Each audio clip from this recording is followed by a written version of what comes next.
I'm back. It disconnected and I kept trying and trying and trying. So on Rumble, I retitled it Overview of Brice Rhodes Trial. And now we're going to actually start it. I'm back. Oops, I can hear myself. It disconnected and I kept trying and trying and trying. So on Rumble, Okay. All right, without further delay, let's start watching day 1 of the Brice Rhodes Freakosaurus Rex trial. And begin. So what we're going to do is, this is yesterday's coverage, day 1. Day 2 is currently in progress. We're going to watch this at 1.25 times speed and skip through all the breaks. Boy, that was irritating. I'm so sorry. Now I'm crabby. Okay, we're all ready. With that, please leave now. Also, any sort of reactions are not allowed. You cannot speak. So I have it rewound as far back as it goes. If you are not cool with that, please leave now. So that's where it starts. Also, any sort of reactions are not allowed. You cannot speak out. You cannot make noise. Unreasonable noise. You could sneeze or whatever, but no like aiming any comments toward any party, aiming eye contact or facial gestures or body gestures towards any party. Anything of that nature will get you removed from the courtroom. I have the volume all the way up. All right. Is there anything we need to take out before we bring the jury back in? No, Your Honor. All right. And when I bring them in and have them seated, I'm going to go ahead and have their phones collected as well. Okay. Thank you.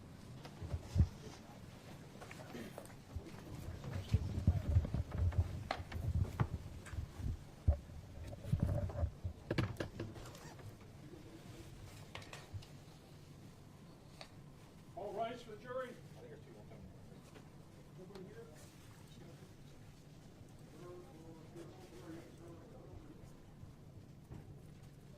Jury's coming in.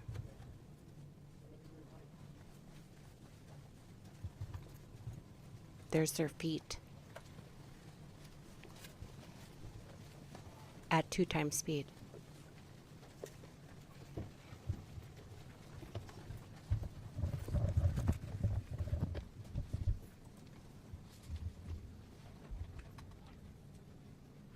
Judge, all 50 jurors are accounted for. Thank you. And Deputy Mills, if you want to come up to the jury box and get phones.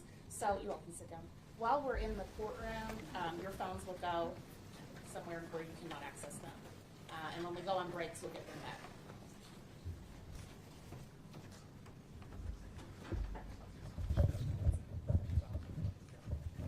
Thank you all for passing down. I appreciate that.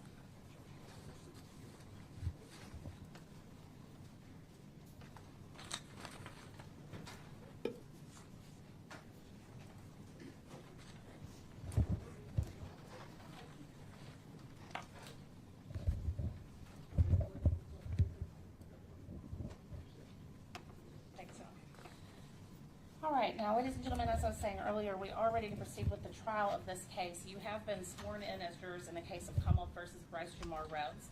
Mr. Rhodes is charged with 3 counts of murder, 1 count of tampering with physical evidence, and 1 count of abuse of the courts. I'm going to read the indictment to you. Under count 1, the allegation is that on or about the 4th day of May, 2016, in Jefferson County, Kentucky, Brice Rhodes, acting alone or in complicity with another or others, committed the offense of murder by intentionally or under circumstances manifesting extreme indifference to human life, wantonly caused the death of Christopher Jones. Count 2, that on or about the 22nd day of May, 2016, in Jefferson County, Kentucky, Brice Rhodes, acting alone or in complicity with another or others, committed the offense of murder by intentionally or under circumstances manifesting extreme indifference to human life, wantonly caused the death of Maurice Gordon. Count 3, that on or about the 22nd day of May 2016 in Jefferson County, Kentucky, Brice Rhodes, acting alone or in complicity with another or others, committed the offense of murder by intentionally or under circumstances manifesting extreme indifference to human life, wantonly caused the death of Larry Ordway.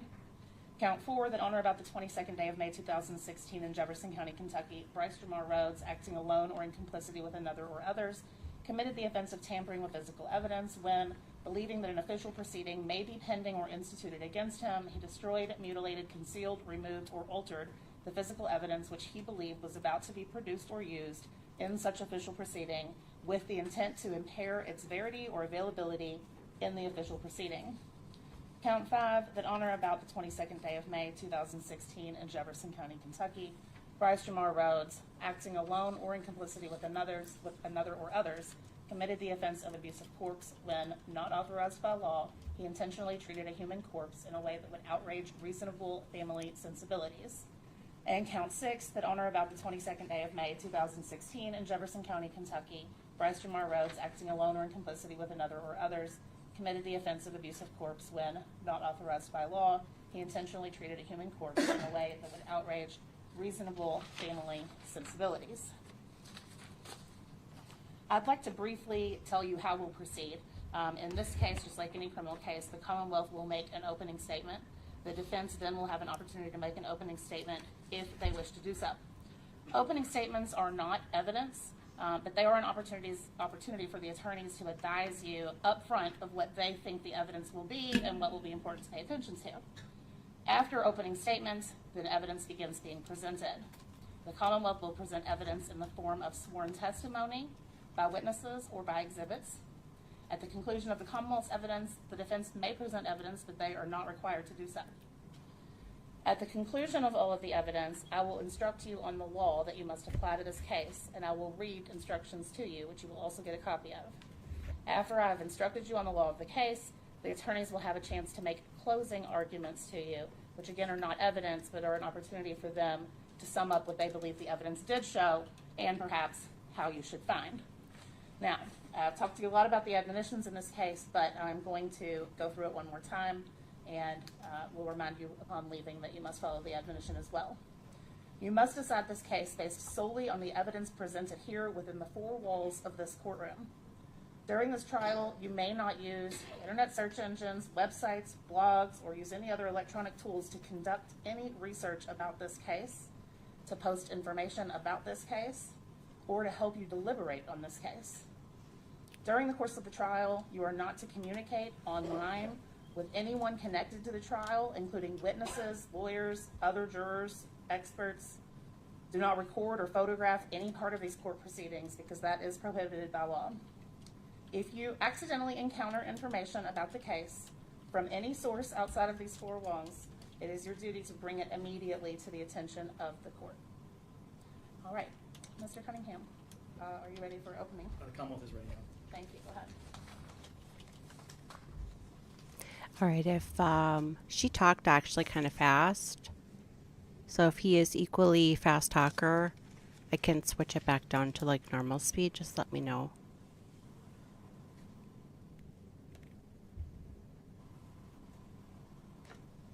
So the prosecutor is Crit Cunningham.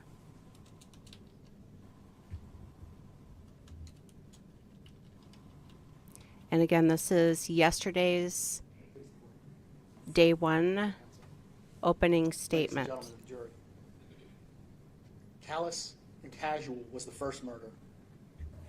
The two that followed were calculating and cruel. In May of 2016, Brice Rhodes snuffed out the life of Christopher Jones, Larry Ordway, and Maurice Gordon. The evidence is going to show that these acts occurred basically as two acts. And so if this were a play, these would be the characters that are involved in the first act. We have Maurice Gordon and Larry Ordway. Despite having different last names, these two are brothers that live together.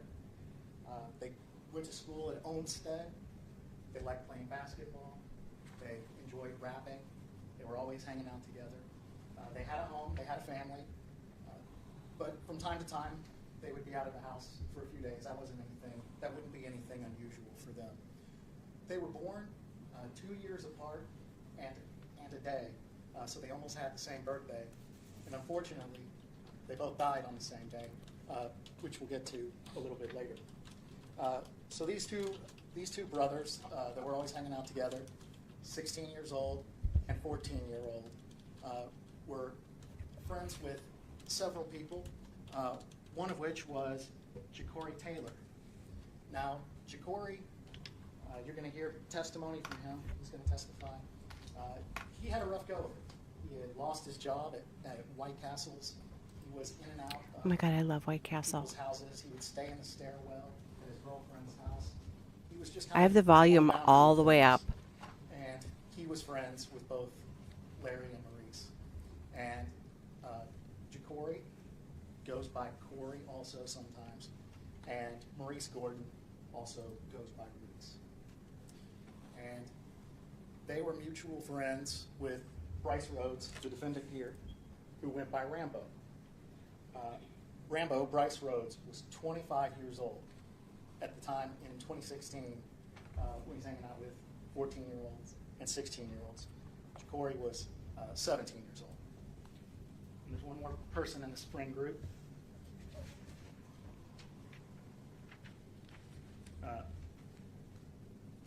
Antoine Carter, right here.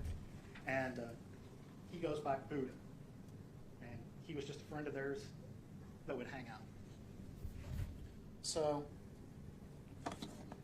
as they were hanging out, an idea came about. This is a picture of Larry and Maurice, Mr. Rhodes, the defendant. It's a picture of Antoine and a picture of Jacory. Now I'm going to leave this up here just as a reference for you all, so when the names start going, you can look back. So, one night with Brice Rhodes, we came upon an idea. The idea was basically there was a hit out on somebody. Stand in front of the microphone, sir.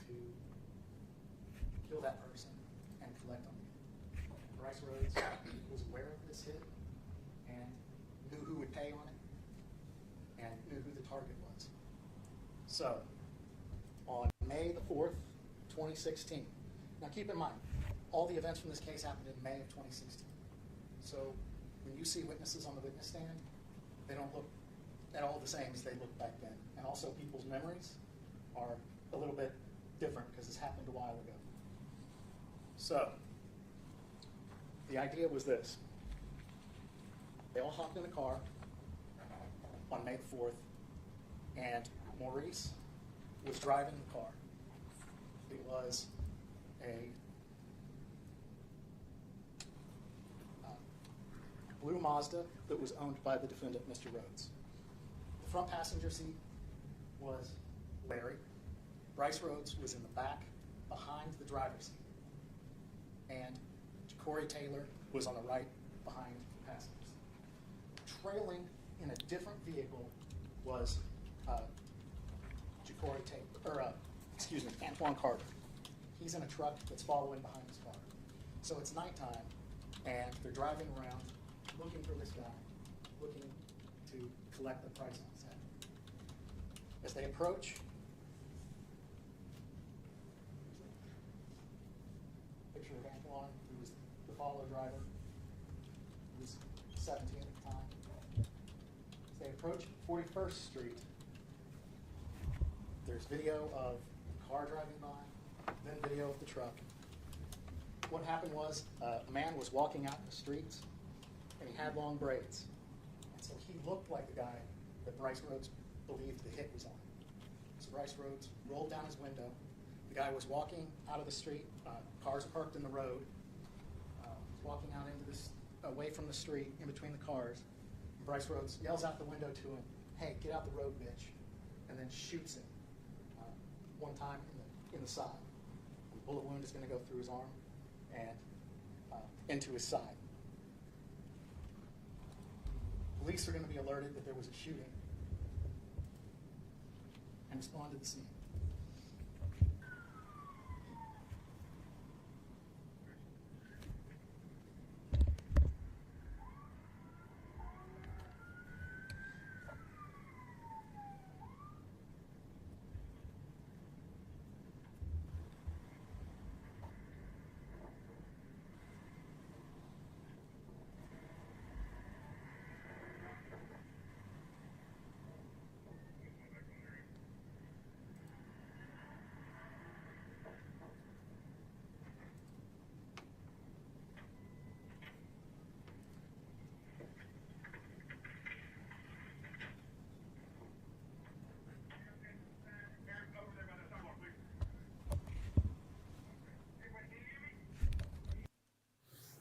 What do smart Oh, chiropractors man. and doctors do when they YouTube get and joint your pain? commercials. See, the second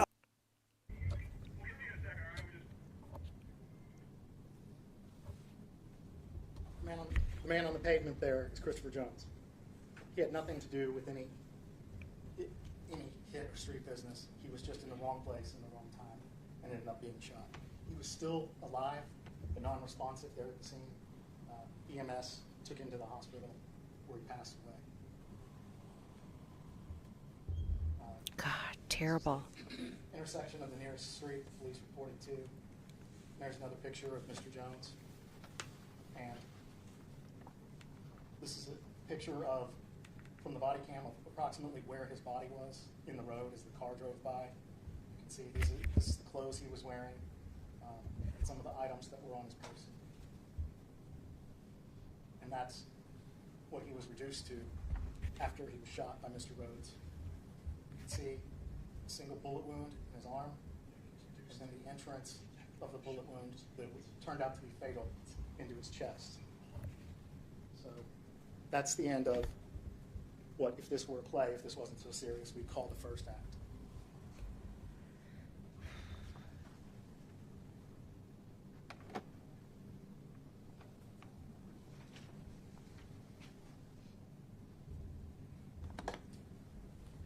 Now, a couple different ways it happened, but essentially, Brice Rhodes became aware by overhearing a phone conversation with Jacory talking to Maurice that they were talking about the murder that had happened, but their family knew about it. And as soon as Mr. Rhodes knew that the boys were talking, even just to their family, he knew that they had to do something about these boys to keep them from talking, to cover up this first murder. So this is a black Dodge Charger that Mr. Rhodes had access to and often drove. And you're going to hear testimony that on the 22nd of May, just a couple of weeks later, this black Charger picked the boys, Larry and Maurice, up at their house. And that was the last time that anybody from that apartment was going to see them alive again. So Maurice and Larry are obviously going to be the victims in this second act. And it's going to be carried out by a defendant named Tyrion Coleman, by Antoine Carter, who was involved earlier, and by Corey Taylor, and by Mr. Rhodes himself. So I'm going to leave that up there for your reference. So this is Brice Rhodes' apartment that he lived at with his mom. He had the boys over there. It was 4 of them, well, the 6 of them, 4 individuals listed there, Maurice, Larry, and another individual. And as the night got on, boys started wrestling around, and there was a little bit of a skirmish that broke out with Maurice. And so Brice Rhodes said it was time to discipline Maurice. Maurice had pulled out a knife on somebody, and so Brice hit him upside the head pretty hard. Oh, I think the volume got a little better. Said, it's time for you to be disciplined. So he went up to Maurice, put a toboggan on his head. Or the fan noise went away. Over his eyes, so he couldn't see. And he tied his arms behind his back so that he couldn't move. And he made him beg for forgiveness and plead for his life, which he did. He was begging everyone in that room to spare him and apologizing and saying he was sorry. So Larry, his brother, was taken and held in a different room. And from Larry's room, he could hear his brother pleading for his life. He could hear what happened to his brother. And what happened to his brother is that he was punched a few times by Mr. Taylor. And then Brice Rhodes took a knife and began stabbing him over and over and over again. In the chest, in the midsection, and in the genitals. He was screaming and crying out for help, and his brother was helpless a room away to do anything about it. When they were finally done, they rolled Maurice over And then they brought Larry into the room. And then they repeated the process. Logging off, they put it on Larry's head. So, for those of you who were part of the first attempt of doing this, we had a OBS disconnection and it never did reconnect, so we had to start over again. But it was like 20 minutes. We were reading a couple articles, and there were some co-defendants that were, I think, what did it say now? 15 to 19 years old. So that's what he's describing. There was co-defendants that have all pled guilty. Oh my God, this is horrible. They put something over Larry and they started stabbing him until he died there in that apartment.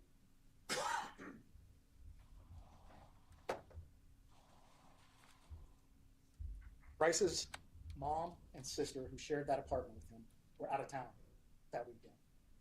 So he had the place to himself. He had the people involved help him take the body of the boys and put them in some totes, which he then carried down and put in the back of his Mazda. Some in the back seat, and one of them in the back seat, and one of them in the trunk. And then he drove off. Now he left Antoine and Jacory at the house to clean up. Okay, so that was a couple of the co-defendants. Cleaning supplies, and he gave them towel. And just for good measure, because his mom was out of town, he had them also do his dishes while they were scrubbing up the blood. He and other individuals went and dropped the body of the boys off. Dropped their bodies off. He also Dropped set him off fire where? to the items that were associated with the stabbing and left it in a dumpster. Dropped the bodies off around 4028 River Park Drive, which you can see from the area is near the park, near Wanda Park where they play ball. So on the 22nd day of May, this is what somebody in the neighborhood discovered. 2 boys, mutilated, stabbed, set on fire, and left like trash.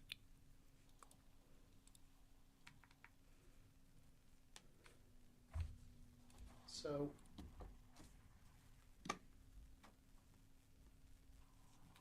boys' parents are starting to wonder where they're at when they don't come home after the first day. And so mom gives them a call. Well, the person that answers the phone isn't Maurice. It's Antoine Carter. And he tells her, kids are fine. They're doing something else. Just borrow the phone. So police discover the 2 bodies. And eventually they have sketch artists come out. They can't get fingerprints because the bodies are too badly burned. Sketch artists come out and draw a picture of how the boys looked, and they're looking for, checking news stories for missing boys. Eventually, they find that there's 2 boys that are missing from Olmsted School, and they have the boy's mother come out, and she identifies that, yes, that's them. From there, police realize a couple things. They know who the boys left with that night. They know that it was Mr. Rhodes. They also know that they left with Antoine Carter and Jacory Taylor.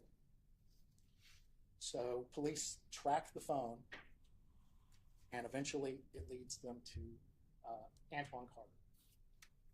And Antoine Carter eventually ends up talking to police and explaining what happened after some little bit of give and take. He finally got to the story of what happened. About this same time, police pick up Brice Rhodes, and he gives a short statement, which you will hear. Police go out to Brice Rhodes' house once they've heard what happened, and they start pulling up the carpet from his house. And when they do a DNA analysis on that carpet, of course, they find the blood of the 2 brothers is there on the carpet. Police also learn that after this event, after that night, when Brice Rhodes comes back from dropping the bodies off, he picks up the 2 boys that were left to clean up the house.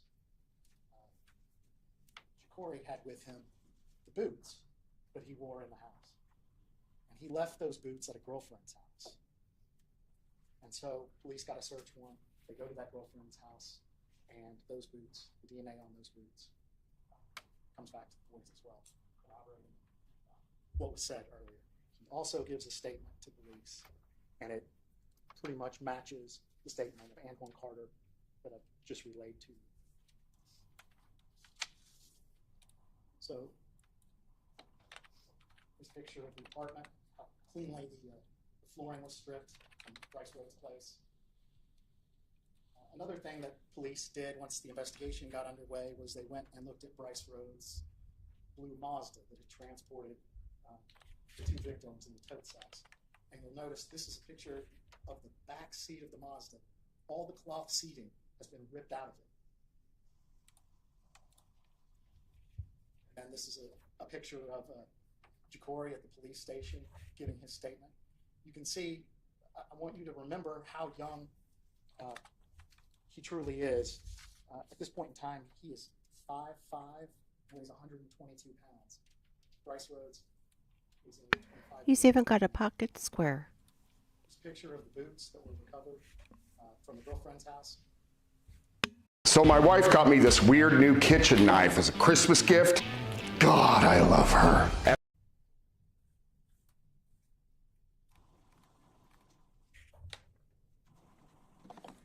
You're going to hear from a lot of different people that are going to come through here. The police that were involved with both of these investigations that had to piece together that the two investigations were connected and take over. So there's going to be two different lead officers.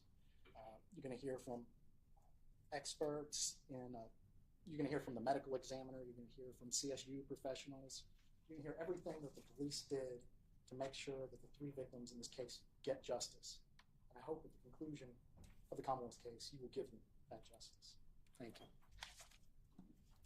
That was pretty short. For just a moment. Huh. I mean, that was quick.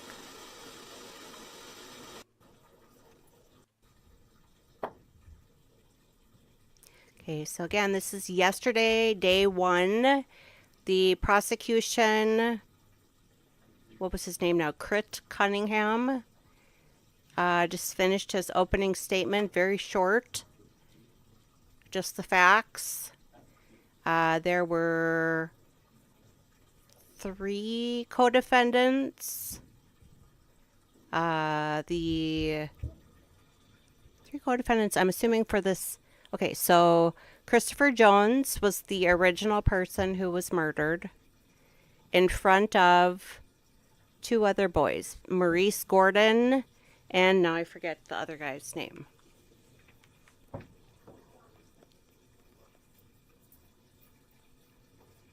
Maurice Gordon and Larry Ordway, 14 and 16. So this trial is for the shooting death of Christopher Jones, 40. Brice Rhodes is 25. Yeah, I'm just waiting for Ms. Jones Brown to return. And in 2016, a few weeks after Christopher Jones was shot to death, Larry Ordway and Maurice Gordon, who are brothers, it sounds like they were at his apartment, and one at a time were stabbed to death, with the co-defendants who have all pled guilty. Oh my God. Cunningham said, oh, so this is an overview of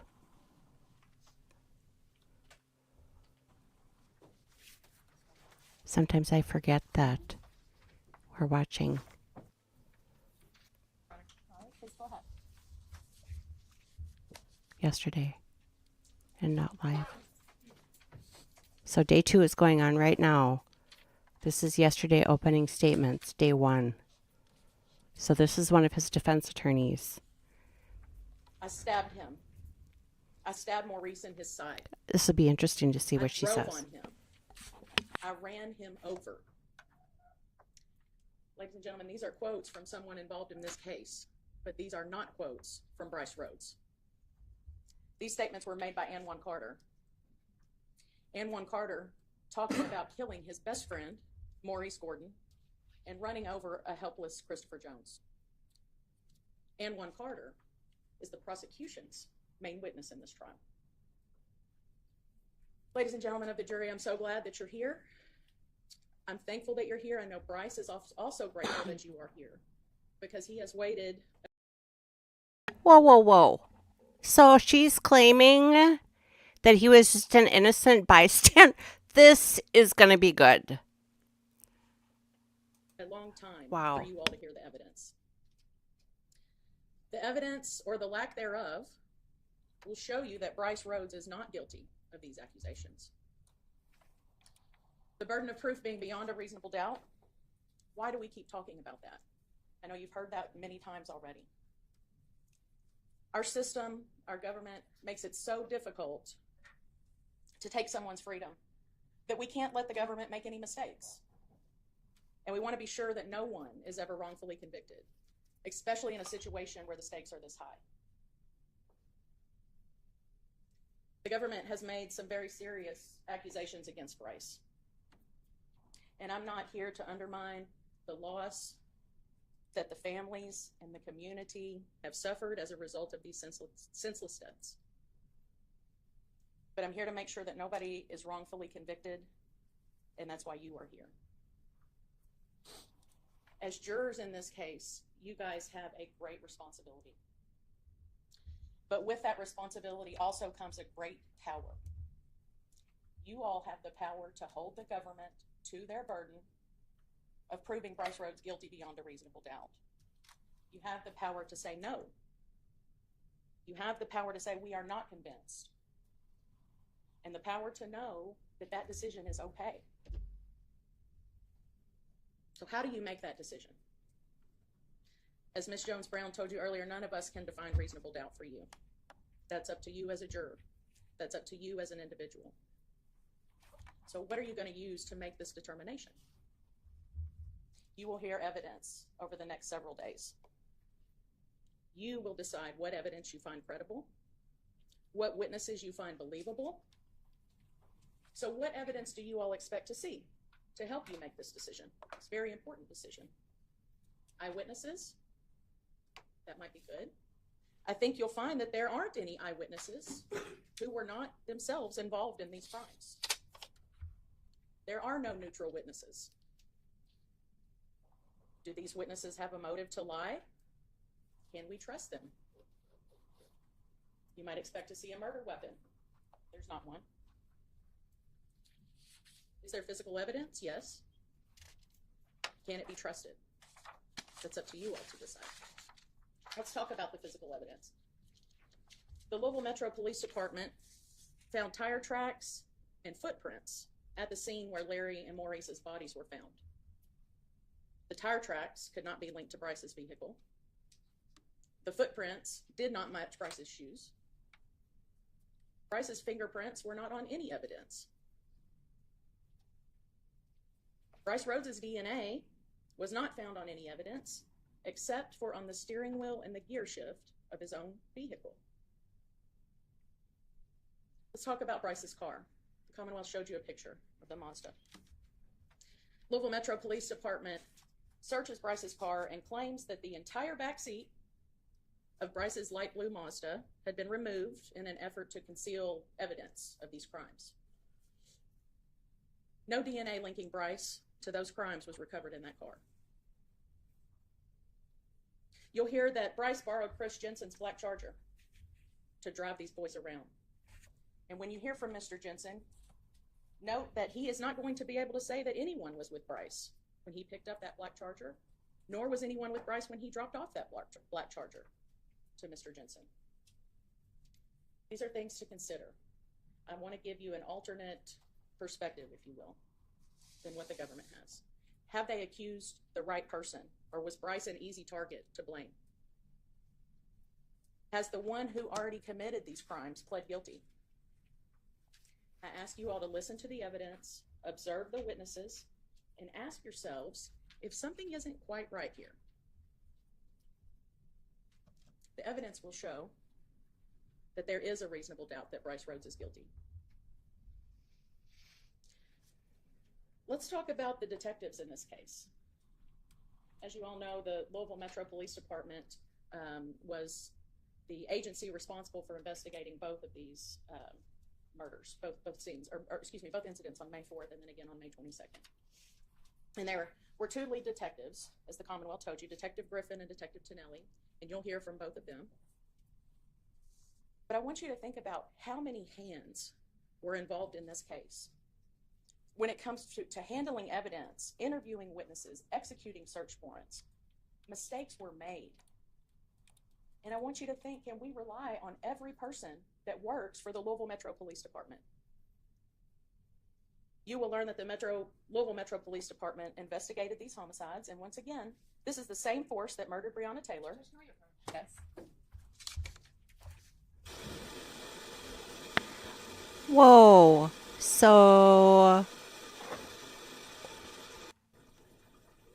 she just said that Breonna Taylor was murdered by the same police force.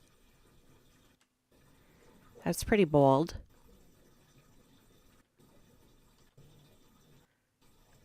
Case of Breonna Taylor, I'm going to admonish. Ladies and gentlemen, at this point in the case, there has not been any evidence presented that links any information in this case to the case of Breonna Taylor. I'm going to admonish you to disregard counsel's last statement at this point. Ladies and gentlemen, even if you find Buckle up. Detective Tonelli and Detective Griffin, the two lead detectives in this case, as I mentioned, there were so many hands in this case. Can you rely on everyone else that works for Louisville Metro Police Department? Detective Tonelli lied under oath about one of the biggest pieces of physical evidence that the police possessed. He told the court under oath not once, but twice, that law enforcement had a piece of evidence that they did not have and do not have. So you might be asking yourself, I can see how some evidence could be lost. Maybe it was a tiny piece of hair, maybe it was a speck of DNA. That seems reasonable. Ladies and gentlemen, no, it was an entire back seat of a car. It's gone. You know how I told you earlier that police stated that Brice's back seat had been removed. Detective Tonelli told a judge and then a grand jury that the Louisville Metro Police Department had found and collected a burnt back seat from a dumpster that matched Brice Rhodes' back seat. And now it's gone. I am mystified as to how you lose a piece of evidence that big. It's huge. It's a huge piece of evidence, not only physically, but to the case as well. So in an effort to get Brice charged, the court was misled, the grand jury was misled about a piece of evidence in the LMPD's possession. Did they lie under oath about having it, or did they dispose of it because it didn't help their case? You all decide that. The Louisville Metro Police Department searched the home of Brice's mother, where he was residing on Hyde Avenue in Louisville, 2 times. The first search, officers found nothing incriminating. They even commented on how clean the apartment was. The crime scene unit was there, detectives were there, officers were there. It was a big search. Nothing was found. And then they decide to just go back. The officers go back, decide to search the home again, and now claim that they have found evidence that Larry and Maurice were killed there. Now there's suddenly blood there. First of all, is that how search warrants work? You keep going back until you find something, and if you don't find anything, you find a way to come back and find something. If at first you don't succeed, try again, huh? But that's not how search warrants work, ladies and gentlemen. Despite all of those officers being there, I've never seen a video recording of the search at Hyde Avenue. There's nothing for you all to watch to see what actually happened. I want you to consider that when you hear about how the evidence was collected. Consider that reasonable doubt as to the guilt of Mr. Rhodes. I want to talk to you all about the investigation in this case, or the lack thereof. I think it's fair to say that you all could conclude that the police had tunnel vision in this case. And when I say tunnel vision, I mean that they focused in on Brice Rhodes, excluding all other possible suspects. Elizabeth Wren, the mother of Larry and Maurice, was the first to point the finger at Brice Rhodes. But why? She didn't see anything.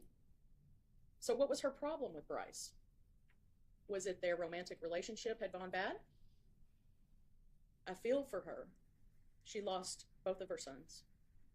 She's a grieving mother, and you will see that when Wait, so the mother of the two murdered boys, 14 and 16, had a romantic relationship with Brice Rhodes.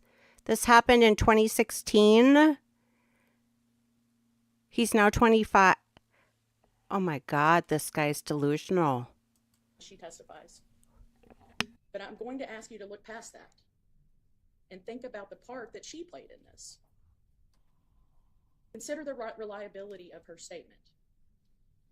Evidence will show that she is a known drug user who was aware that her juvenile sons were hanging with Ja'Cory Taylor and Anwan Carter, were involved with guns, and even knew her son's friends bought a gun out of her own home. She was naturally distraught when she spoke to the police, but also very likely under the influence.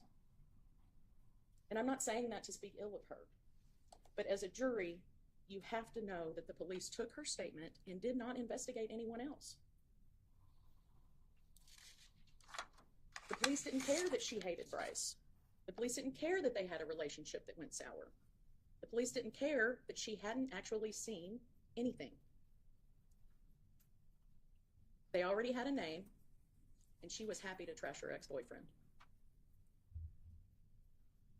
Ladies and gentlemen, no other suspects were investigated.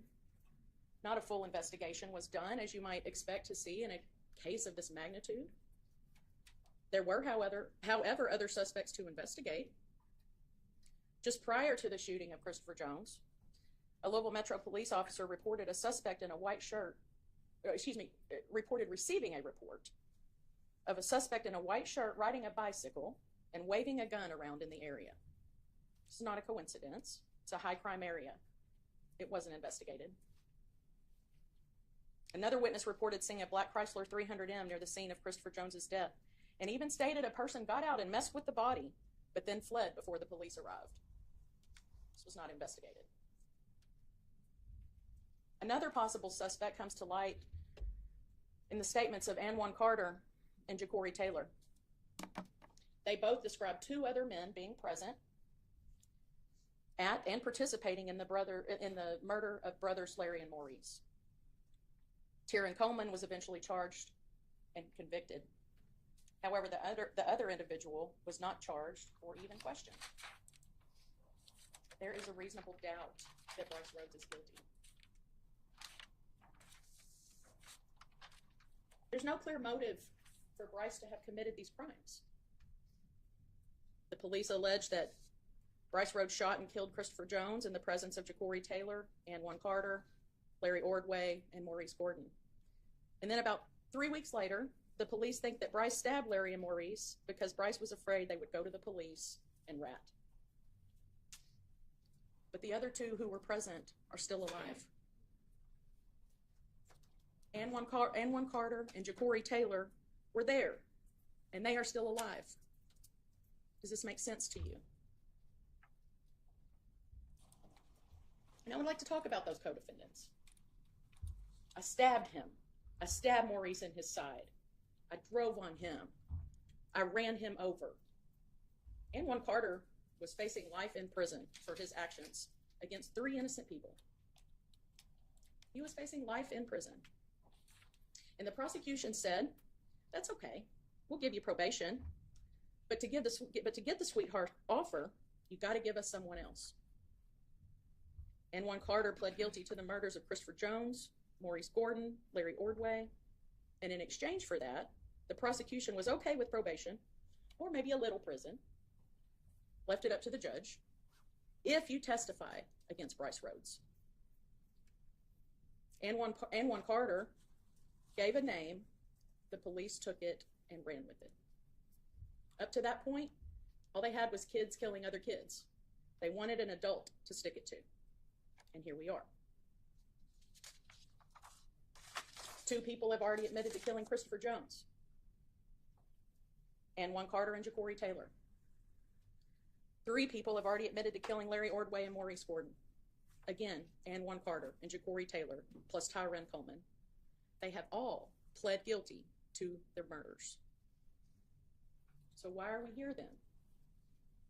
Because in order for those men to get very lenient deals from the government, they agreed to testify against Brice. The evidence will show you all that those responsible for the murders have already been convicted and are now trying to put the blame on Brice Rhodes. There's reasonable doubt that Brice Rhodes is guilty. The evidence will show that the testimony of Ann Carter and Ja'Cory Taylor, who you will hear from, is not believable. Both of these men are known criminals. In fact, Ann Carter is currently in prison right now in the state of Florida. Guess what for? Gun charges. He had a loaded weapon on him. So after he got his sweetheart deal here in Kentucky for killing 3 people, he went to the state of Florida, joined a gang, and again got arrested. He changed his statement at least 3 times to the police that I can think of. At first, Mr. Carter even told police, "I do not know Brice Rhodes. I've never been in a car with him." However, after having time to consult with Ja'Cory Taylor, a plan was concocted to point the finger at Brice Rhodes. These 2, Taylor and Carter, had a chance to get their stories together. There weren't any suspects initially after the Christopher Jones murder, but about 3 weeks later, Larry and Maurice are killed. And 1 Carter wasn't questioned until about 2 days after that incident. So all of this time, Carter and Taylor had time to get their stories straight, to come up with a plan of how to get themselves out of this. A plan to make themselves look less guilty for murdering their best friends, Larry and Maurice. A plan to blame Brice.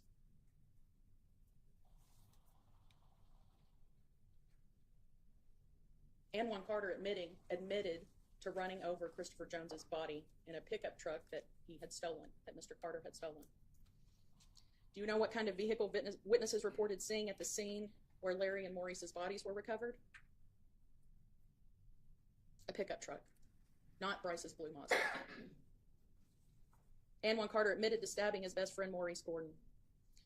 Carter claims to have seen Brice Rhodes shoot Christopher Jones, but the evidence will show that what Ann Carter in fact saw was a hand out the window shooting a gun. If you recall, Mr. Carter was in the vehicle behind where the shots were fired, the vehicle that the shots were fired from. It was dark outside, and Carter could not see the face of the shooter. Ja'Cory Taylor was in the back seat where the shots were fired and had just bought a gun from the boyfriend of Larry and Maurice's mother. And 1 Carter saw Ja'Cory Taylor buy the gun. There's reasonable doubt that Brice Rhodes is guilty. Ja'Cory Taylor admitted to buying that gun right before the shooting of Christopher Jones. He admitted to getting into an altercation with Maurice Gordon right before Maurice died. He admitted that Maurice Gordon pulled a knife on him. And then he admitted to stabbing Larry. Again, reasonable doubt. At the conclusion of the evidence, you will be asked to make a decision about Brice's fate.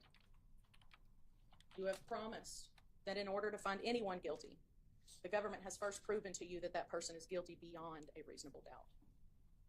If the government has not done that, you all must find him not guilty. I stabbed him. I stabbed Maurice in his side. I drove on him. I ran him over. You all get to decide what is true, who you believe, and what is reliable. I ask you to use your power as jurors to tell the government you are not convinced. Tell them that the evidence is not sufficient, and tell them that we will not wrongfully convict Brice. Thank you. Before we begin hearing testimony, does anyone want to? That was very brief as well. 5-minute break. Just come back at 3:40. All rise for the jury.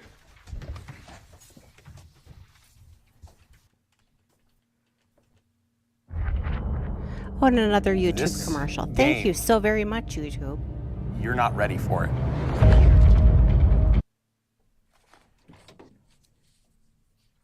He's smiling. What a Freakosaurus Rex. So basically, the defense is he didn't do it. He was just an innocent bystander. Those other people are responsible for the deaths. Well, the first guy, Christopher Jones, was shot. And then a few weeks later, I mean, it sounds like those two young men were tortured one at a time, brought into a room one at a time, and stabbed to death, while the other one sat and waited for their turn. Okay, see, this is the beauty of watching it on a delay. I think, well, the first trial we did was Letitia Stouck, way back in, when was that, April? And I think I started doing delay start after a few days of that because it's long. See, we're already halfway through Fan in here for in tomorrow, 51 something to minutes. get the air moving around. It's just, when it's warmer outside, it gets very, very hot in here. All right, Commonwealth, are you ready to proceed? Oh, they're in Kentucky right now. We are, Your You may call your first witness. Honor. Your Honor, the Commonwealth is going to call Officer Thomas Franklin. All right, so this is going to be now the first witness. Let me just pause briefly. We are watching day one of the Brice Rhodes trial. This is yesterday's testimony. We're about halfway through. We're watching at 1.25 times speed. Day 2 is in progress right now. So we'll move to that once this is finished.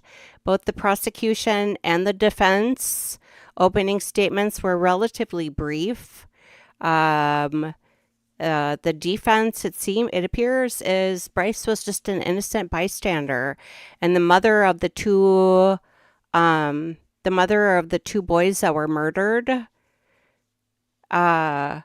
was a former flame of his, and so she's implicating him out of spite. That's kind of what it sounds like. So the first witness is going to come up. Also, I have the volume all the way up on YouTube, and I have the volume all the way up on OBS, and it's still pretty quiet. But I do have closed captioning on. So this is going to be witness number 1. Let me put up a little.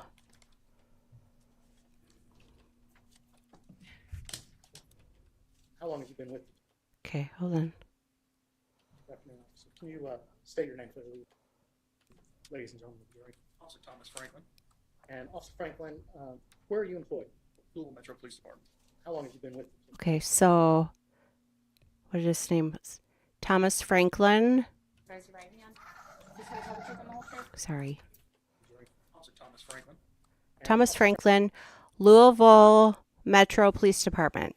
Now, I was in Louisville when I was a senior in high school for the national competition I was in. And Louisville is like pronounced like you have marbles in your mouth. Louisville, kind of like that. So, there we go. Franklin, where are you employed? Louisville Metro Police Department. How long have you been with? Roughly 10 and a half years. And where are you with the police department? Now, this is too fast. This is 1.25 times speed. This case occurred back on the 2nd day of May of 2016. Yes. And how did you come to be involved in the case? At the time, I was a patrol officer in the 1st Division on late watch, and I heard a shot fired while I was at roughly 28 in Broadway. Started going towards, and then was later updated that there was a shooting that had taken place with the victim, and therefore continued that direction. So you actually heard the gunshot yourself, and then you became aware that. So this is the first victim, Christopher Jones. He was age 40 at the time. And did it fairly and accurately reflect the events as they unfolded? Yes, sir. Move to admit and publish Officer Franklin. It's actually going to be Commonwealth 6. I'll have 5 photos. Thank you. So admitted.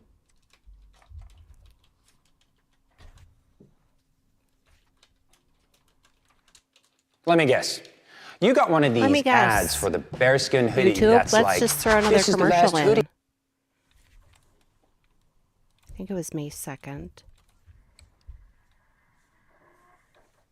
Actually, I'm going to slow this to normal speed.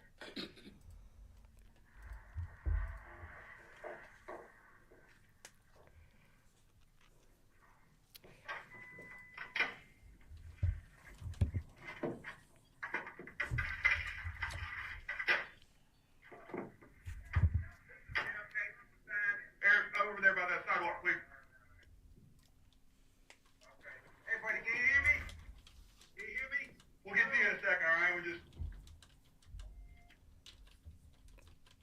Hey, where you shot at?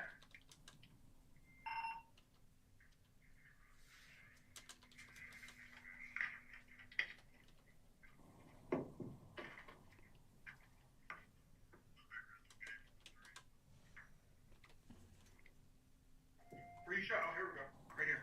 Yeah, got it.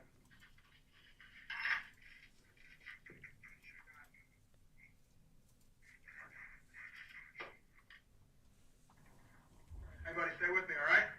What's your name, man? Died, abdomen. One swell back close to the abdomen. He's breathing. He's not conscious or alert right now.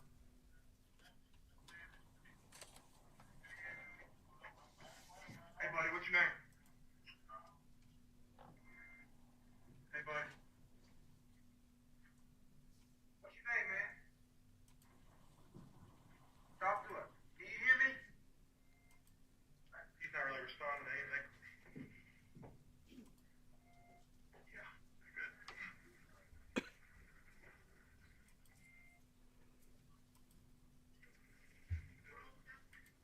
Oh, here we go. Hey, you're good. You're good. You're good, buddy. Be still, man. Be still. Be still. EMS is here. Can you hear my voice? Can you hear me? What's your name?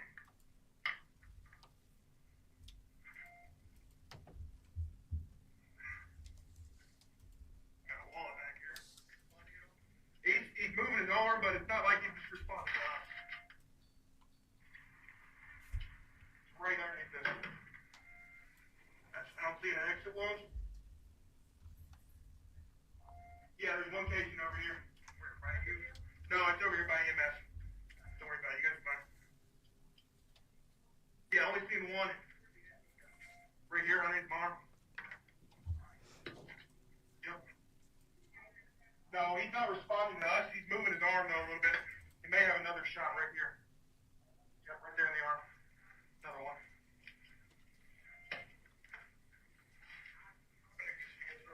You're fine. This one's a throw through. It looks like it went through this into him. Oh, I got it. You're fine. No, you're good.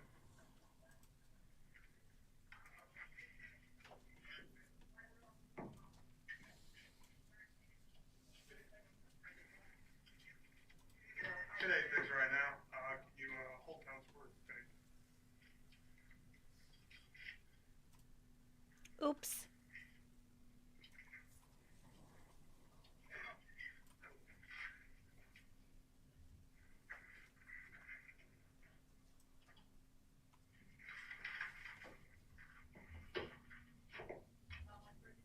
I don't know. It went into him. It's stuck in there. No exit. It went through the arm here into here.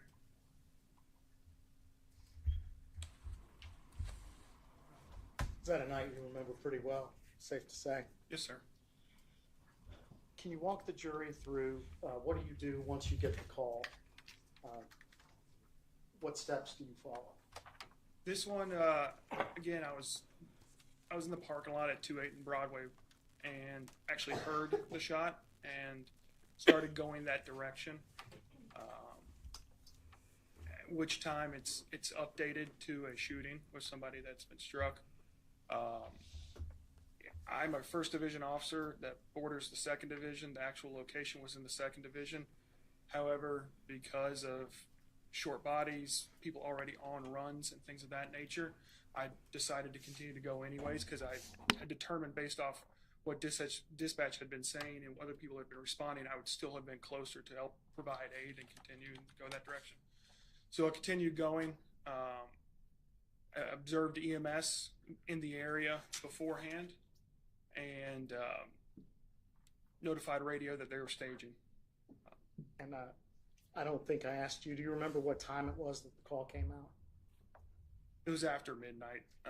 We work 7 to 7 at that time, I believe, but 12-hour shifts. So it was after midnight, but not too early in the morning. I said it was 1:50. Would you believe me? Yes, sir. So you pull in, we saw how fast your cruiser was going. You see somebody down. What's the next thing you're doing there at the scene? Next thing I did is I grabbed a roll gauze, medical supplies from glove box, show up on scene. There was another officer there, and put on PPE, gloves, and then immediately went into trying to address wound, figure out where the wound was. Obviously, this is our victim here that we're attempting to help, and located the abdomen wound, which at the time putting pressure on was the best option. And based off my experience and training and everything that I've encountered up to that point in time in my career. Again, en route, I'd seen EMS, so I knew they were close by, and just take care of the scene as far as making sure that it's safe for them to get there with their higher level of medical expertise. And may I approach, Your Honor? You may. Showing the witness what's been pre-marked exhibits 145.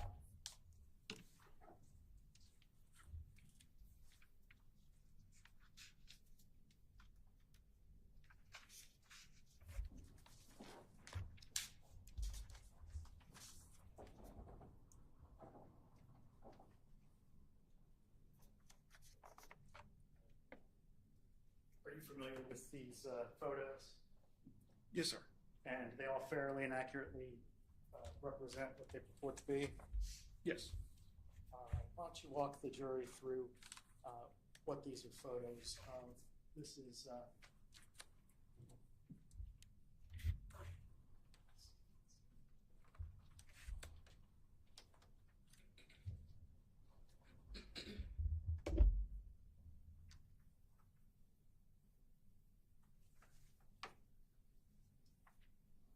Commonwealth's Exhibit 1, to admit and publish, Your Honor. Yes. Well, actually, sorry. I admitted and published. Should have checked with you first. I'm sorry. Thank you. So, the first picture was a driver's license. Why is that significant? It was a driver's license that was in the wallet that was located in Mr. Jones's pocket. He had longer hair that night than the picture. And then we have a picture here of this intersection. Yes, that's the location, roughly close to the intersection. And there's a picture of the numbers on this pole. Why is that significant? I did not take those pictures. We've used the numbers on the poles for years. LG&E uses them at specific geographical and longitude, latitude locations. We've used them for our traffic accidents when reporting locations for traffic accidents in the past. But again, that picture I did not take. So. And then this is Commonwealth's Exhibit 5. This is that same pole behind the car. Okay. I'm sorry. Did you answer? Yes, I'm sorry. Sorry, I didn't hear you. Yes, that's the vehicle from where the back bumper for Mr. Jones was at. Focus just a little bit better.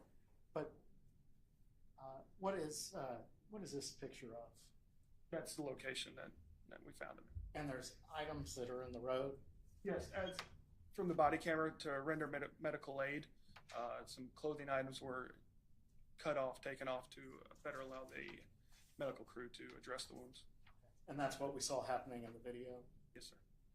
And then I want to show you this final picture here. There are yellow cones, numbered cones on the scene. What's the significance of that? I did not place those cones. That would probably be a question for a detective. In the past, cones have been used to mark key pieces of evidence or things that they want specifically documented. Things that you've identified as significant on the scene. Yes, sir. And so how long was it from the time that you showed up on the scene to the time that the victim was taken away in an ambulance? The perception of time in incidents like that, it seems like it could take a long time or a short time. Everyone's is different.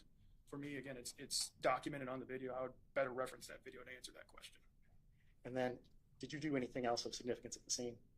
After I was done helping with aid and EMS was there, at that point in time, as a patrol officer, understanding this is now a crime scene, depending on what has already been done, crime scene tape was already in the process of being put up, at which point I went and people had started to gather and come outside because of the commotion and the lights and the sirens, and therefore just tried to identify anybody that may or may not have been around or seen or heard or anything like that, try and get information on them to better identify them for a detective to follow up with. Thank you, and please answer any questions for the defense.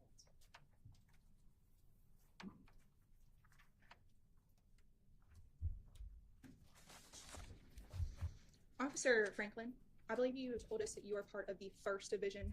Does that just refer to the area that you patrol? Yes. It's not a ranking of any sort? Nope. Okay, so you're a 1st Division officer on patrol that night? Yes, that night I would. Yes. And you testified that you were the 1st officer on scene that night? One of the first officers on scene. The body camera video will show, again, going from 1st Division to 2nd Division, I'm not as familiar with all the streets.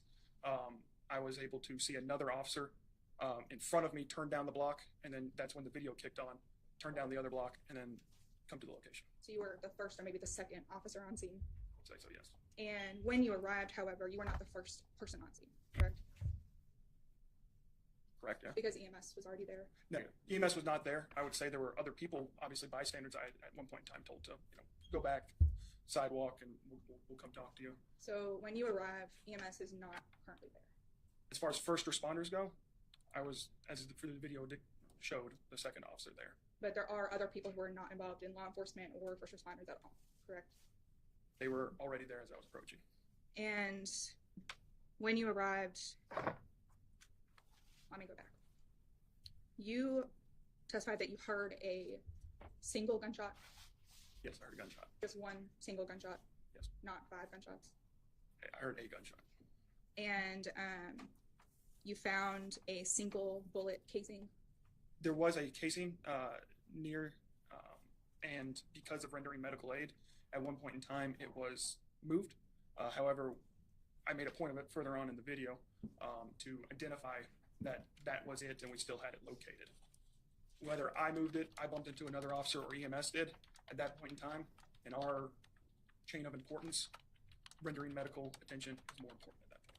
So I think you said your first, was it fair to say your first priority in responding is to preserve life, if it's possible to do so?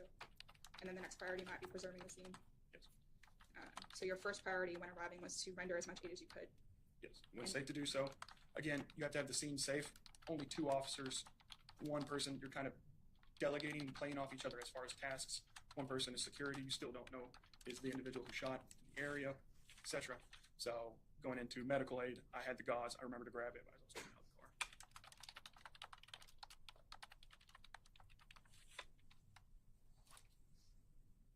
The casing that was found, that was put into evidence and preserved?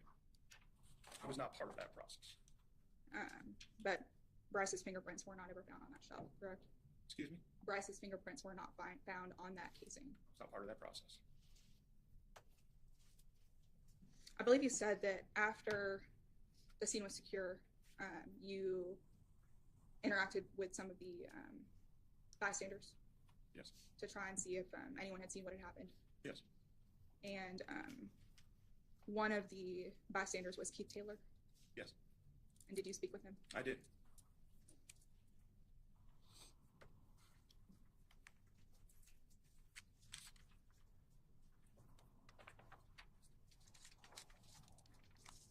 You're not having further questions at this time. Thank you, Ms. Hall. No further questions, ma'am. Thank you. So you can step down. You're free to go. Come Commonwealth prepared to call their next witness? Oh, we are, Your Honor. The Commonwealth will call Sergeant Anthony Wilder to stand. Thank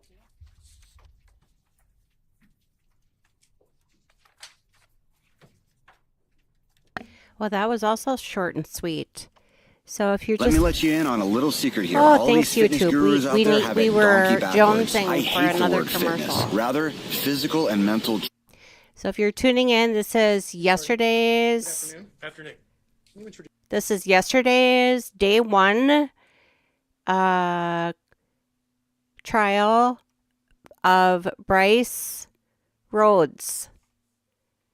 Triple murder, May 2016.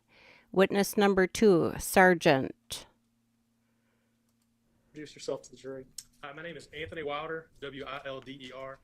I'm currently a sergeant with the Louisville Metro Police Department assigned to the Public Integrity Unit. And again, Louisville And, is how long have you been with the police pronounced department for?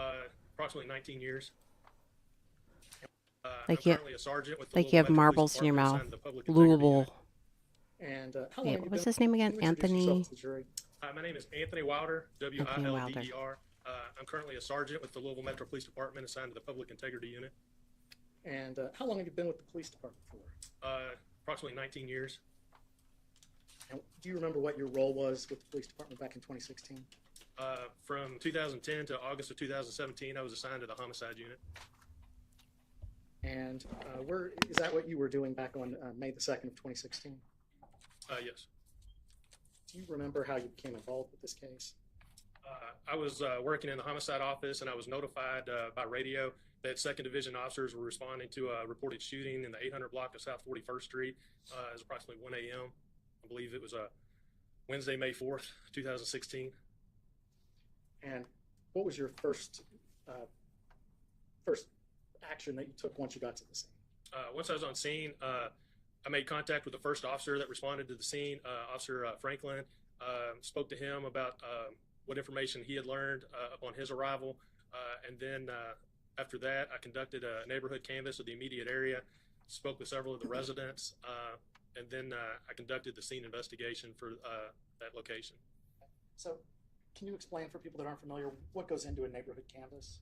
I went door to door along that block and tried to make contact with residents to see if anybody had witnessed anything or had any information that would help with the investigation. I spoke with several of the residents, but I don't recall any specific information being provided. And do you memorialize that search in some way? My activities are documented in an investigative report that's provided to the lead detective and maintained in the case file. So what do you do on the scene as far as the scene investigation goes? What's your role there? The crime scene unit was contacted and they responded to the scene, and then they work at the direction of the detective, which in this case was me, conducting the scene investigation. Do a walk through the scene and identify items of evidentiary value, and then the crime scene unit will do a series of photographs and video to document the scene location, and then they'll collect the evidence for preservation. I'm now going to show the witness Commonwealth's Exhibits 7 through 19. You take a look at these photos and see if they're familiar to you.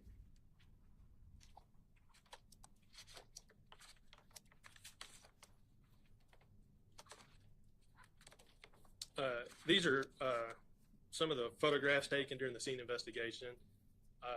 They show typically there'll be 3 sets of photographs taken. The first set is an overall scene, and it shows the scene as it's found. The second set, markers are placed down. They're usually like a plastic type of cone with numbers, and those are placed next to items of evidence. And then another set of photographs is taken, and then a third set is taken where the evidence is it's a close-up of the evidence. Why is that done? It's just for documentation and to be able to show perspective of one piece of evidence to the other. Okay, and we'll just go through these photos real quick. Start with this first one. I'll go ahead and move to publish these as we go. This one is marked Exhibit 7. It is one of the first overall photos. And that's it's showing the scene and items of clothing that were eventually collected. And this is 8. Yes, this is just showing from a different angle the clothing. Same with 9 and 10. Yes, these are just showing different angles and perspectives of the scene during the first set of photographs with no markers. All right. And what about 11? Markers in this photograph have been placed to help identify the items of evidence. And 12? It's the same. It's just showing a different angle. Okay. And take a look at 13 through 19 together. What is this one? These will be, it'll show the close-up of the marker and the item of evidence associated with that marker. So for marker number 1, I believe that's a pair of dark-colored jeans. And picture 14, marker 2. Marker 2 is a shell casing. Marker 3.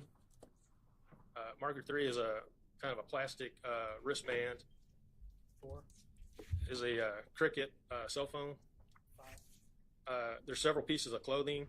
In 5, I believe there's a jacket, some white and red T-shirt, and then a cigarette butt. And 6. It's a red and black hat with a U of L Cardinal logo on it. Now, were you the lead on this scene? I was not. So what do you do once you gather all the information and help identify what the significant evidence might be? Once I had completed these activities, I document what I did and my findings into an investigative report, and then as the case would progress, any further assistance that's asked of me by the lead detective or as the investigation develops, I would provide further assistance and then document those activities in separate investigative reports.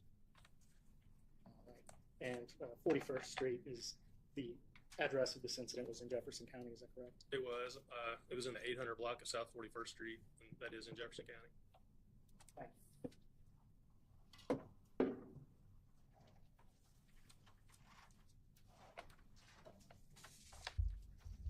Detective, you were the first member of the homicide unit on scene, correct? I was. But you weren't the lead detective. I was not. And you arrived on scene about 15 minutes after the call came in. Approximately. And so you didn't witness the shooting. I did not. And you arrived 15 minutes after. After the initial 911 call. By the time I got there, the victim had been transported to the hospital and was not on scene. So when you arrived, you never once put eyes on the victim in this case. That's correct. And you testified that you conducted a neighborhood canvass. Yes. You attempted to or spoke to a number of folks who were in the area. Correct. But there were no eyewitnesses to this event. I did not identify any during my neighborhood canvass.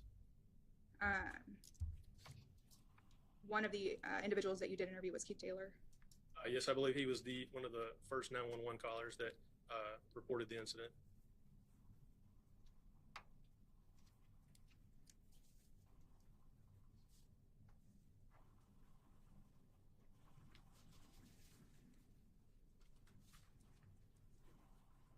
There was another report that night of someone riding around in a bicycle carrying a gun, correct? Officer Hendricks from the 2nd Division, he was the first officer from the 2nd Division to arrive on scene, and he did advise me that there had been a report prior to that 911 call of an individual reported to be riding around on a bicycle with a gun. I can't remember the address he gave or the location, and I don't remember how far the 800 block of 41st Street is and the location he provided. I'd have to refresh my memory with a review of my investigative letter for the location that Officer Hendricks provided for the bicyclist. But you didn't locate this individual riding a bicycle and waving a gun? I did not.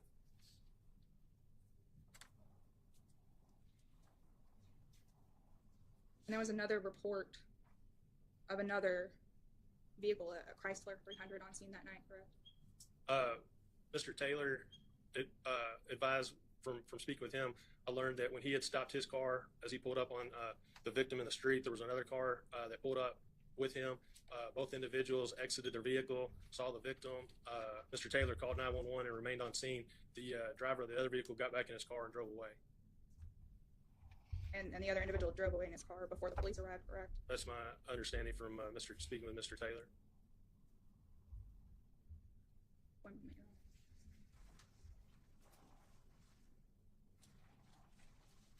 No more questions at this time, Your Honor.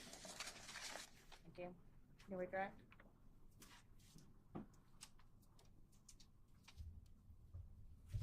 Mr. Taylor had said that he and the Chrysler both pulled up after the shooting. Is that correct? Correct. And I think I misquoted the date on this. It actually occurred on the 4th. It was late at night on the 3rd into the early morning of the 4th. I believe the call came in at 1 a.m. on Wednesday, May 4th, 2016. Thank you. No further questions. Mr. Cunningham, just get the first witness to the date. All right, any recross?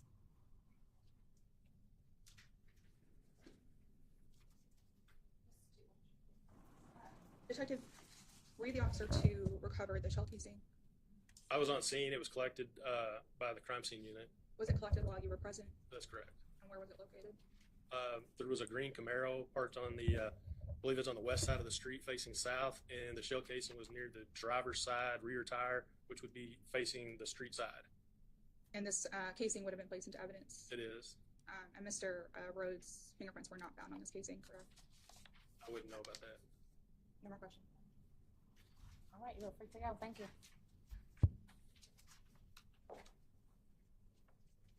Well, moving right along here. Have another witness to call. May we approach? Sure. Now they're approaching. This is yesterday, day 1. This man here, Brice Rhodes, is on trial for the triple homicide of Christopher Jones, at the time age 40. Oh, he looks friendly. Christopher Jones, age 40, on, I thought it was May 2nd. For just $67, Oh, you YouTube. can make as many videos as you want. Another one and of your you never need commercials. to pick Thank up you a so camera. much. So this is just the end of day 1's testimony yesterday. The judge here. We've had 2 witnesses. Been served. Yeah, they're supposed to go back in the file. They're supposed to go in the file. They're supposed to be like anything that. We've got it at 1.25 times speed. As soon as this day 1 coverage is done, we will switch over to day 2 in progress. It's the sheriff's office website. Yeah.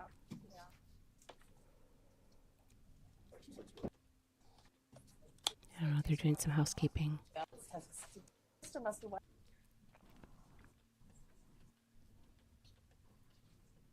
Thank you for joining me. We're on the road to 500.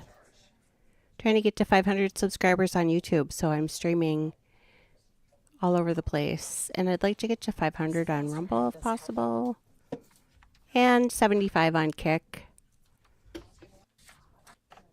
Yeah, I wanted to watch this while I was putting together my list of what to put on the road to 500. And I thought I could, just tune into some of the other really great true crime people that do live streams. And it looked like Steve from Publicly Buzzed is doing it, but he works during the day, so I think he's doing it at night, like the replay at night. Swear to tell the truth and the whole truth. Thank you. This is witness number 3. Good afternoon, Detective. Can you introduce yourself? Detective. Yes, good afternoon. My name is Brian Griffin. I was previously employed with the Little Metro Police Department, and at this time I was part of the homicide unit. And how long were you with the I homicide don't know how to unit for? spell it, Brian. I was with the homicide unit for about 2 years, employed at that time for 5 years, I believe. And what do you do these days? I'm a commercial real estate appraiser. So, Oh, you got out of the police department. I don't blame you, sir. May the 4th. You were with homicide then? Oh, may the 4th be with And you. Were you called to the scene in this case? Many apologies, I had the date What wrong. was the first action you took when you arrived on the scene? So when I arrived on scene, it was about 1:30 in the morning. Detective Wilder had already made his way to the scene and had started that scene investigation. When I arrived on scene, the victim had already been transported to the University of Louisville Hospital. So at that point, we were conducting a scene investigation. So my first actions when I got on scene was to see what we had and then to start the neighborhood canvass. Okay. And did anything interesting come about as a result of your neighborhood canvass? For my part of the canvass, I was unable to locate any witnesses along in the 800 block of South 41st Street. I was canvassing house to house. I had no answers on doors. It was 1 o'clock in the morning. So on my side, the houses that I knocked on, front doors, I was not able to talk to anybody. And do you recall a report of a guy that had a gun that was on a bicycle? There was a report of that. I didn't have any further information on that. I was unable to. Was there any statements from anybody that he was in any way involved in this? I didn't have any statements to that effect, no. And can you tell us a little bit about the character of this neighborhood? Is it residential? What? So the 800 block South 41st Street where this occurred is a residential neighborhood south of Broadway in the west end of Louisville. It's predominantly a residential neighborhood. There's people out. Just depends on the time of day, but there are people out at all times of day. So someone on a bike is not out of place. And no one said that someone on a bike was at this scene or even on this street? That's correct. Okay. So did you go out to the hospital that night? I did. Once we completed our scene investigation, I went to University of Louisville Hospital. All right. May I approach with Commonwealth's 29? May. You all seen this? No objection, Judge. He's 32 now. He was 25 at the time of the crime. What is this photograph of? This is a picture of the victim at the University of Louisville Hospital. What's the number on it? That's Commonwealth's 20. And had he already passed away by the time you got to the hospital? When I arrived at the hospital, he had already succumbed to his injuries. What did you do after that? Did you do anything else with respect to the scene? When I went to university, we had concluded the scene investigation. It was in the middle of the street on South 41st Street. So we concluded that scene investigation. Then I went to the hospital I believe it was Detective Baker that went to the hospital first. So we kind of split duties while people are investigating the scene. Somebody else would go to the hospital to speak with the doctors there to get a report of what's going on with the victim to get an expectation there. So as soon as I was done with the scene investigation, I went to University of Louisville Hospital to talk to the doctors there to determine time of death and the injuries that had occurred. And did you also attend the autopsy? I did. That it would be that same morning at that point. And was there anything significant about the autopsy? Other than the injuries he sustained. He sustained a gunshot wound that went through his right arm and entered his right side.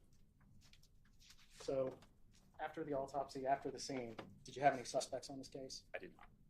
Did you have any promising leads on the case? I did not. So what was the first thing that broke for you on this case? I believe, and I would have to look at the exact dates, roughly 2 weeks later, I received a call, I was off at the time, that there was an interview, there were interviews taking place, that the individuals that were being interviewed had information on my case. And who was that call from? I believe it was it was one of the detectives in the homicide unit, but I can't remember. Phone conversation with Snelly? Witness. That will be sustained if you want to go. You need to approach? Yes. Okay.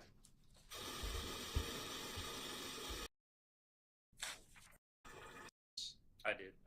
As a result of your investigation, did you come across any surveillance videos? I did. I had made several attempts to recanvass the 800 block of South 41st Street where this occurred, in hopes that it was late at night, maybe somebody would be awake the next day or subsequent days. I had a chance to go to, I believe it was 823 South 41st Street, and where I obtained some surveillance video pointing out the front of the house towards the street. I was able to collect that. And what was significant in that video? That video, it faces the street. It does not capture where the victim was located ultimately. However, it does show the victim walking down the street right around the time of the incident, and then it shows two vehicles that are coming up the street. They would be driving northbound prior to that, right after he walked by.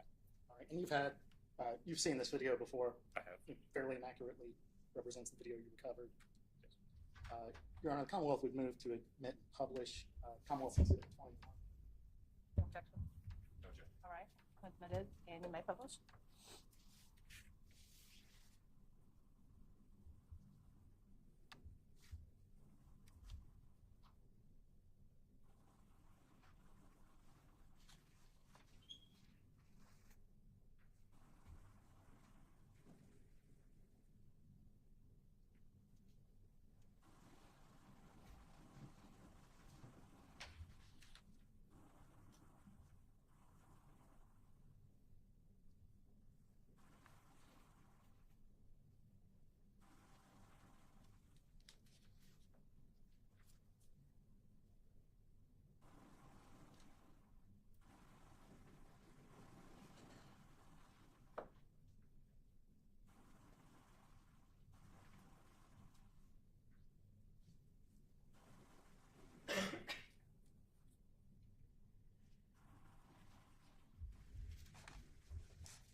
And do you know if the timestamp on this video is accurate?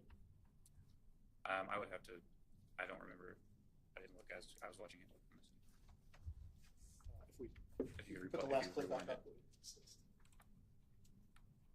It would have been, so frequently whenever I have been looking at video for surveillance on private homes, it's frequent that they're not on the correct date or the times could be off. As for instance, this is showing 5/3 of 2016 at 23:51 hours. The incident in this, for this case, it occurred on 5/4 at roughly 23:59 is when we got the call. So roughly an hour later from this, which could be from several things. If people don't change it with daylight savings time, if something like that occurs, the hours could be off by a little bit. So the timestamp on this will show within an hour of when we received the call. No further questions. Cross-examination.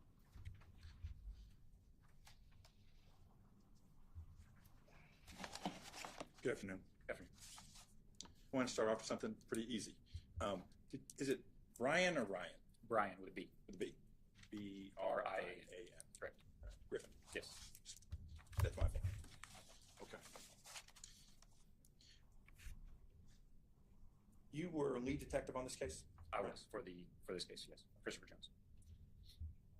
Did you remain lead detective on it until you left the Louisville Police Department? I did. Okay. Which was when? It's January 15th of 2021, 2 years ago.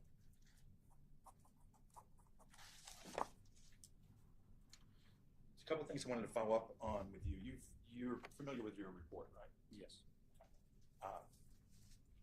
And your initial report in this case is actually only 2 pages, right? That's probably a fair assessment. The initial report for anything is the pertinent information on it, and we'll add to that as time goes on. 2 pages? Probably. In that report, you indicate that there was a shot followed by 5 more shots. I believe that was what the call came in as, that there was the caller for the dispatch run said that they heard a shot and then 5 additional shots.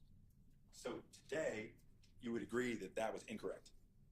I was not there at the scene to be able to say whether that was incorrect or not. She could have heard a total of 6 shots. I don't know. I can't speak to what she did here.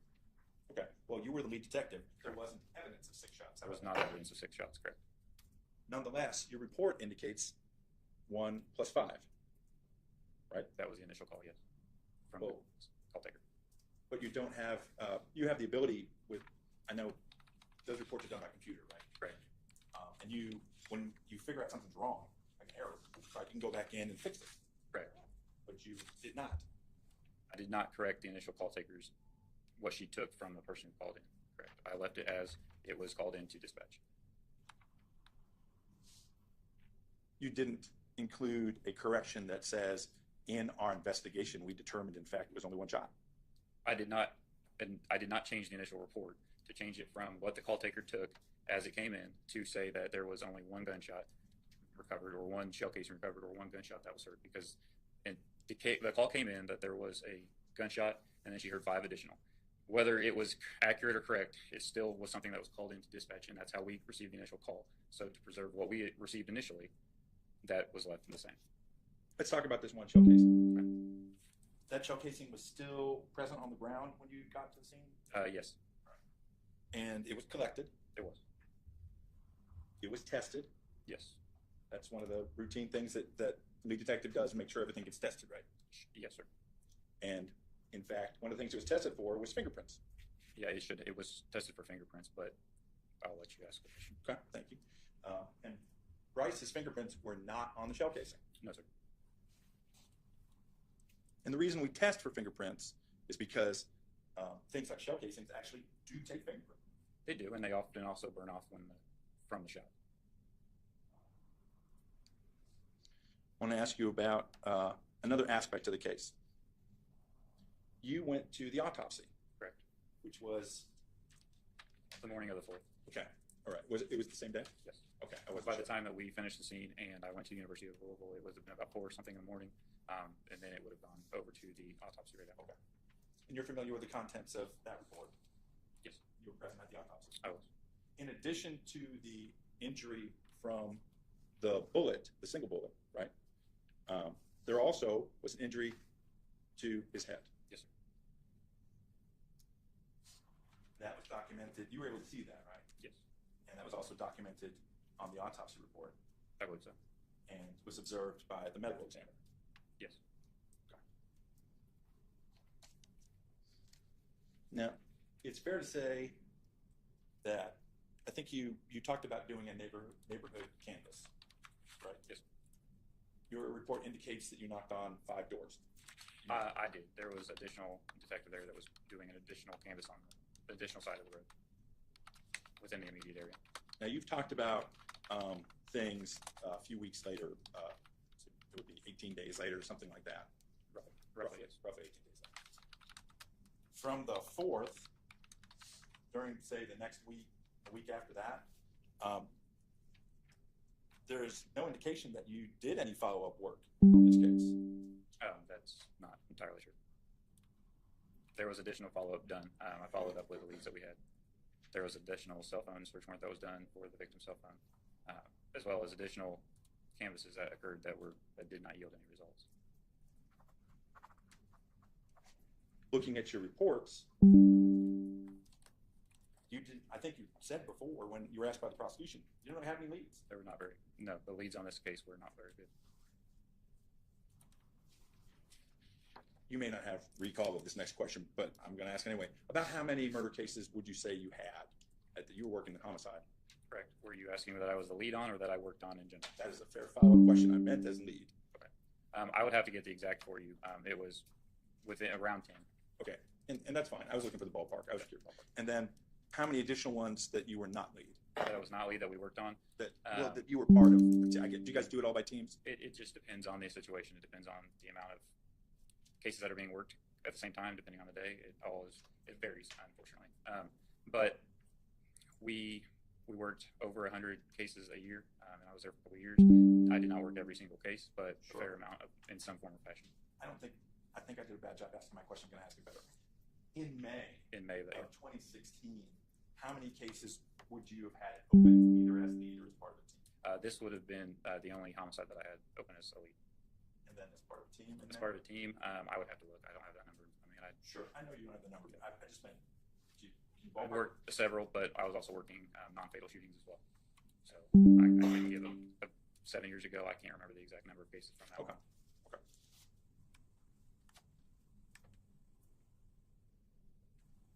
You were unable to find any other leads the next day, the next week, week after?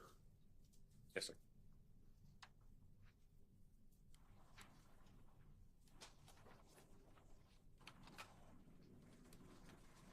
Why'd you leave the Louisville Police Department? Family reasons, sir. I have no further questions. Here we go. Briefly, Ron. You mentioned someone had come forward and said that they heard 1 shot and then 5. Yes, I believe that was the initial call for the call for service that came to dispatch through dispatch for patrol responsive. And it was phrased that way as 1 and then 5. Correct. If somebody had heard 6 shots at once, you'd think they would just say they heard 6 shots. That would be what I would assume. In the area that was in, it is not uncommon for there to be multiple different gunshots from different areas that would be audible in the same area. And I guess the question was asked, because someone gives a statement that has facts in it that don't jive with what other people said or what your theory of the case is, you don't get to go back and change what they said, right? Correct. That was what I heard. It would be, after going to the scene and seeing one shell casing, to amend it to say there would be one would be fair, but the call came in that there was one shot, and then an additional 5. Whether that's accurate or inaccurate, I left that there for transparency. What you do know is there was one shot of yours. Correct. Was anybody's fingerprint identified on the case? No. So there were no fingerprints on the case. It wasn't just that Brice Rhodes' fingerprints weren't on the case. Nobody's. Correct. Do you recall when you saw an injury to the victim? You mentioned his head. Where on his head was the injury? I would have to look at the report to be sure. I can't. 7 years ago, I can't remember the head injury very clearly. Do you remember seeing the head injury when he was laying in the street before he got medical attention, or do you remember seeing the head injury at the hospital or at the autopsy? It would have been at the hospital or autopsy because I did not see the victim on scene. When I arrived on scene, he had already been transported to U of L while they were trying to give him medical attention. No further questions, John. All right, you're free to go, Detective Griffin. Thank you. Go on, approach.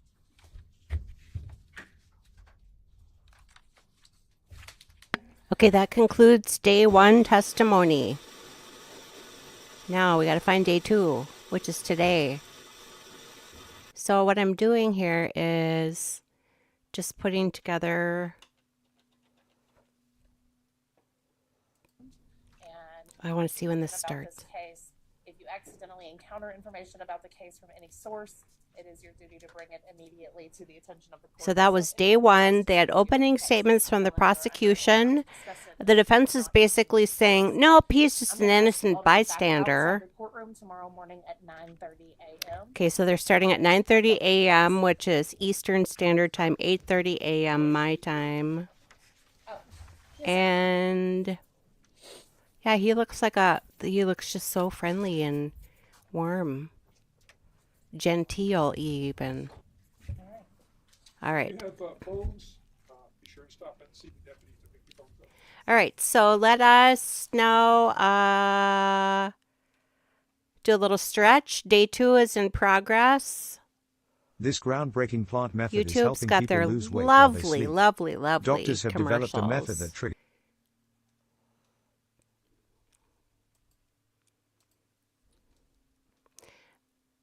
Oh, these are going to be long days.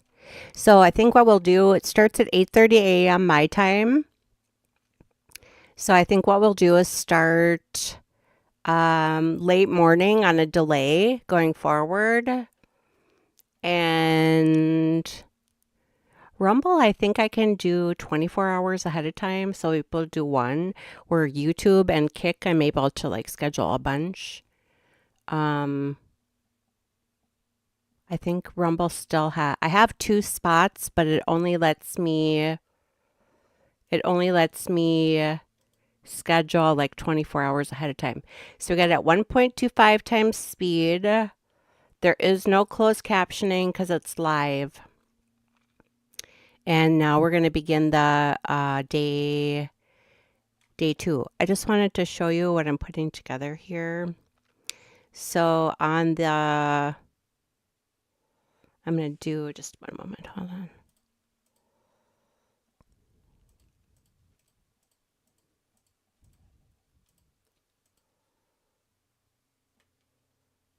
That one I don't want.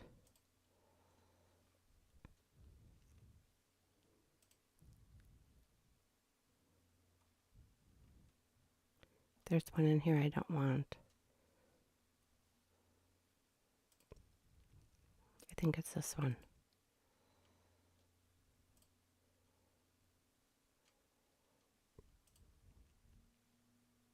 Okay, so at the very top, I'm going to put this down here maybe. So at the very top is me. Then we've got the victims. I'm just gathering pictures I'm finding of the victims. Larry Ordway was 14 years old at the time. Maurice Gordon was 16 years old at the time. Christopher Jones.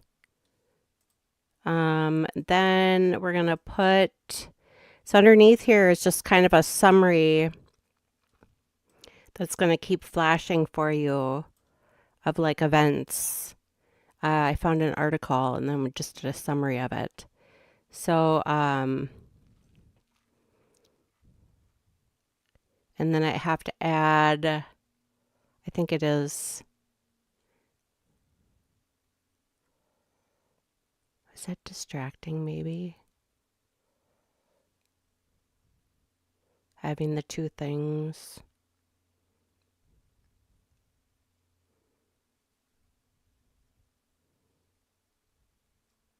I think so.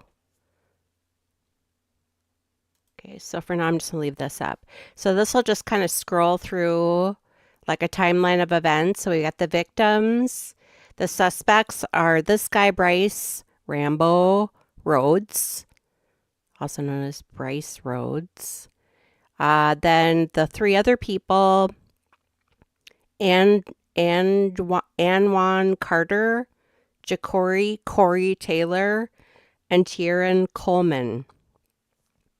They've all pled guilty. And then, so underneath my head here is just kind of a timeline of events. And I'll keep adding to it. And then I'm just putting the witness thing. I'll have to figure out the victims. Maybe I'll put the victim flashy thing on the other one. All right, well, let's begin so we don't get too far behind. This is going to be a long day. It's 2:49 my time. Thank you for joining me. We are on the Crime Spies road to 500 subscribers. And this is a trial that started yesterday. We just concluded watching that, and now we are watching today's testimony in progress right now on a delay.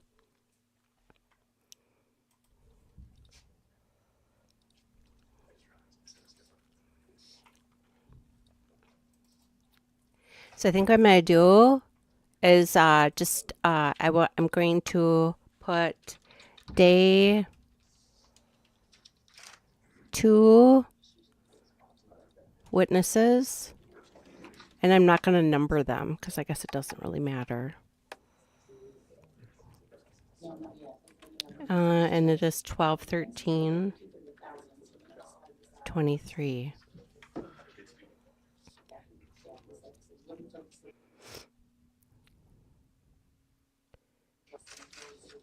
We do have it at 1.25 times speed. Oops.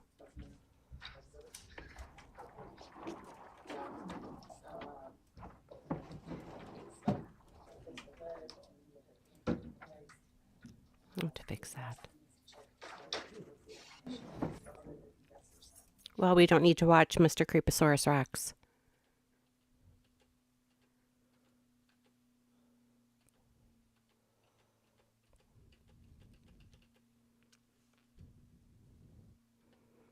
And again, we don't have any closed captioning.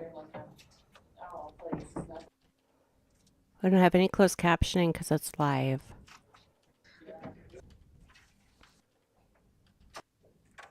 So he's claiming he was just an innocent bystander. He was not involved in the Christopher Jones murder on May the 4th, 2006. And even though, and then the two other victims, Maurice Gordon, 16, and Larry Ordway, 14, who were witnesses of Christopher Jones's shooting. A few weeks later, in his mother and sister's apartment, they were taken into a room one at a time and stabbed to death. And he had nothing to do with any of that. He was just innocent bystander. Only his DNA was found on the shift knob and the steering wheel of his Mazda. Unbelievable.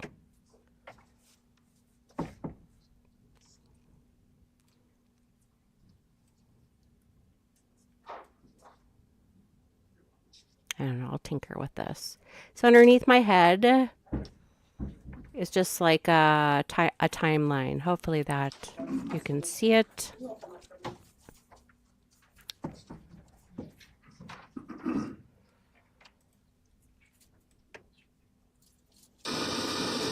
Oh, thank you so much for that.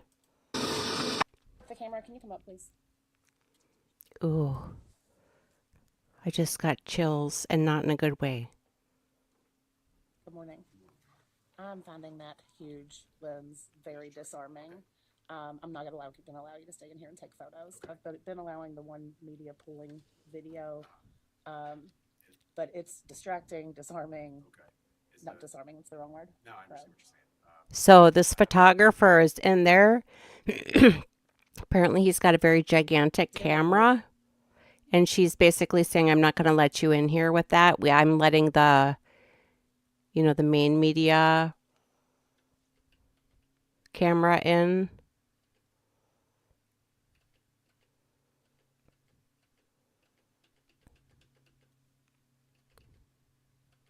So their photographer was bounced. How old was Christopher? Okay, so here's the Good first morning. witness of day 2. Can I have you raise your right hand, please? Do you swear to tell the truth and the whole truth? Yes. Thank you. You may have a seat. And again, this is live. We just rewound back to the beginning of Tell the jury your today. name. Antonia Jones. And Antonia. are you related to Christopher Jones? Yes. How are you related? I'm his sister. So How old was victim's Christopher sister. in May of 2016 when he died? He was 40. Okay. And can you just tell the jury a little bit about him? Well, he was the middle child of 3. I'm the youngest. He has an older brother, Sean Jones. Chris has 3 children, a daughter and 2 sons. I don't know. How old are his children? I'm not quite sure their ages, but I know his daughter, she was an adult when this happened. And his youngest was maybe around 6 or 7. And then his middle son was probably around 8 or 9, somewhere around in there. And does your family live in Louisville? Yes, yeah. And did Christopher work? Yeah, he had jobs. I think he worked at the Three Brothers that was like right there at the corner of 41st. At one time, he also worked at was it Rallies on Broadway? So he had like little jobs like that. And was his murder a surprise to you all? Yes, it was a very big surprise. As far as you all knew, did he have any enemies? No.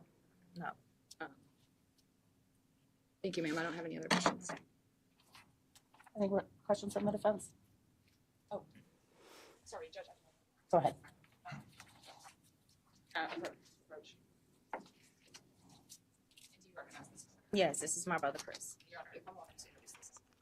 Any objection? No objection. So admitted. I can just show the jury. You may. That's her that's Christopher Jones. Mark that as 21.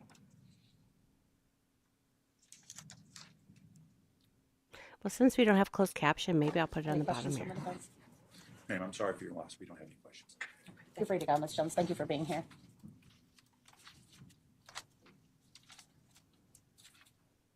Commonwealth could please call their next witness. Your Honor, that should have been 22. I'm sorry. That's fine. So it's 22. Thank you, Ms. Jones. The Commonwealth calls Jesse Silveria. Thank you.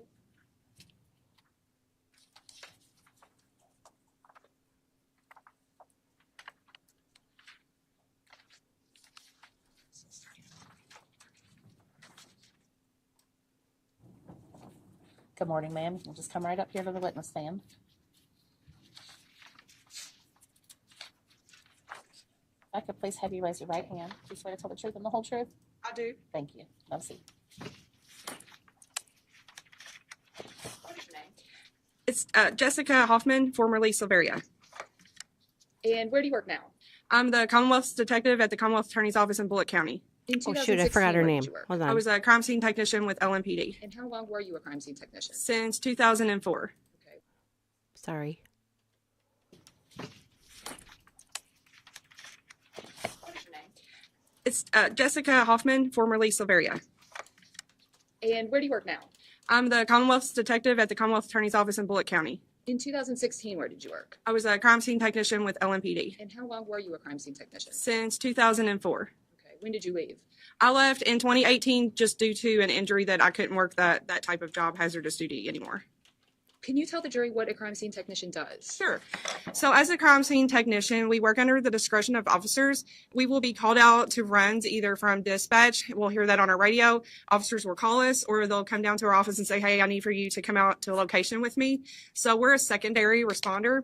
So for example, if I was called out to a scene by a detective, we would go out, document everything when we got there, take pictures of the scene as is. We may videotape the scene if it needs to be videotaped. Example, if it was a homicide or other type of major crime.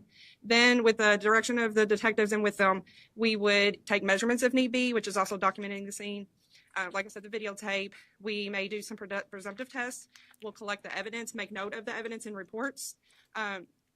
We will measure where we found the evidence. Some people in the unit would scan the scene.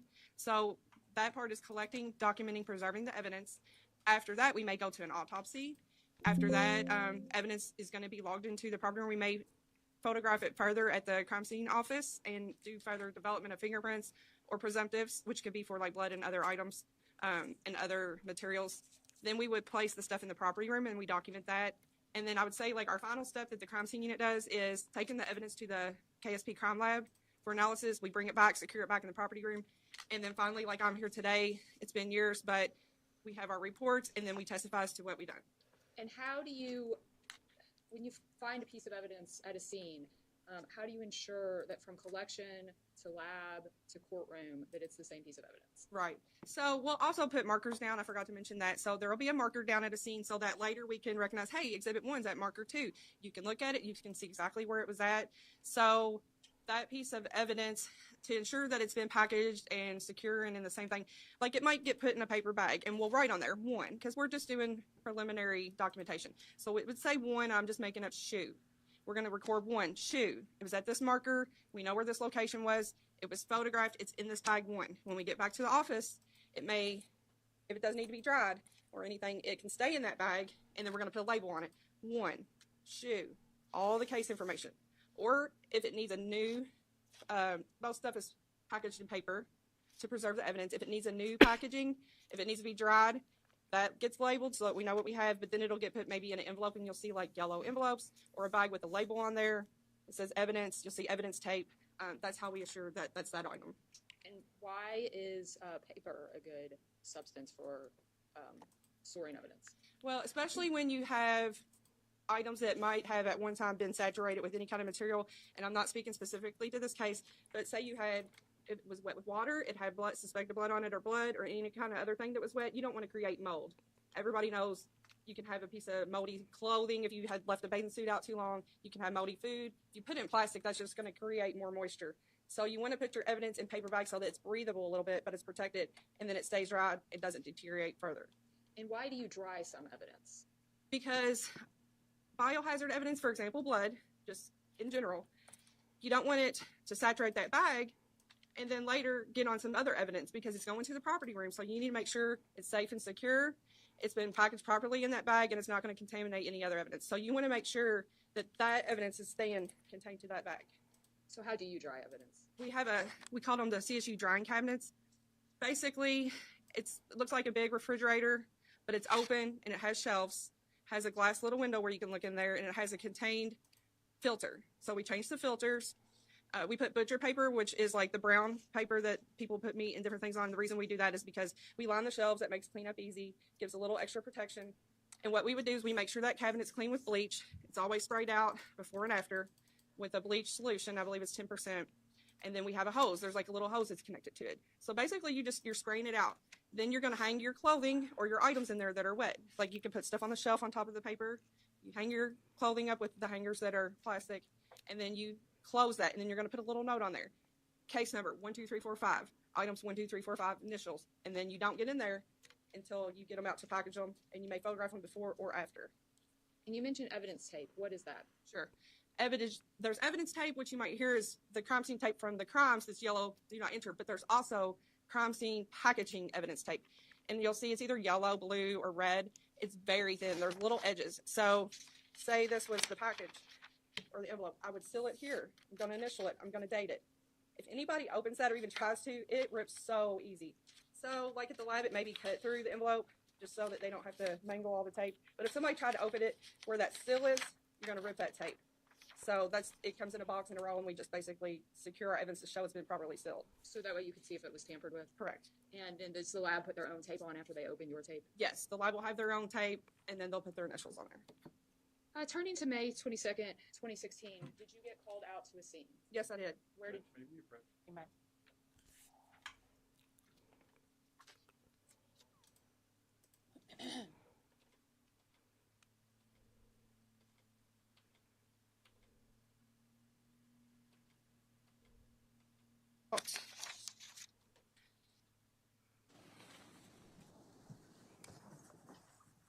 On May 22nd, 2016, did you respond to a crime scene?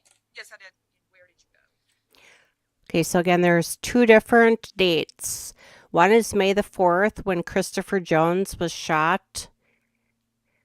And the second was May the 21st when the two witnesses of Christopher Jones, the two young boys, brothers, so at the bottom underneath her face is like a kind of like a timeline of events.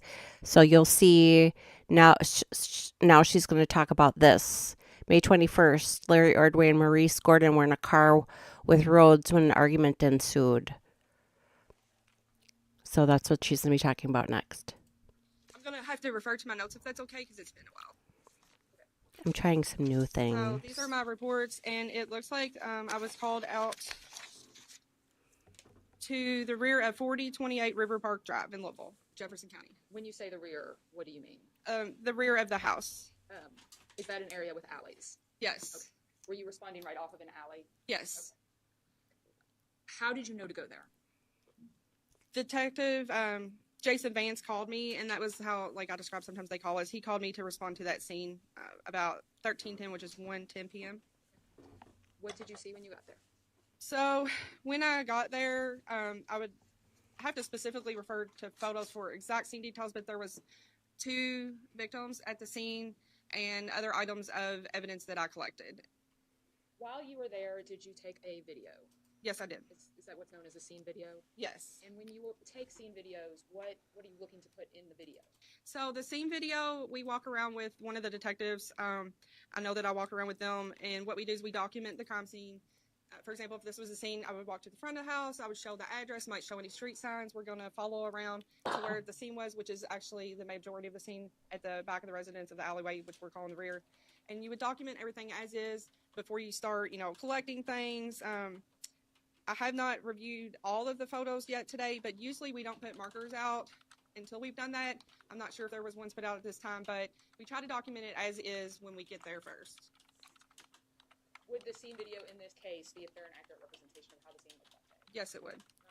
How long is to introduce the scene video as exhibit? No objection. All right, admitted.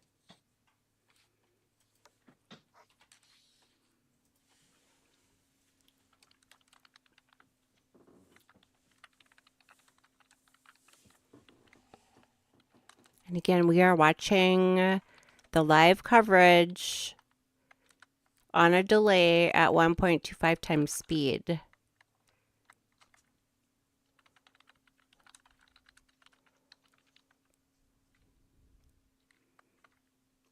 So this must be the scene behind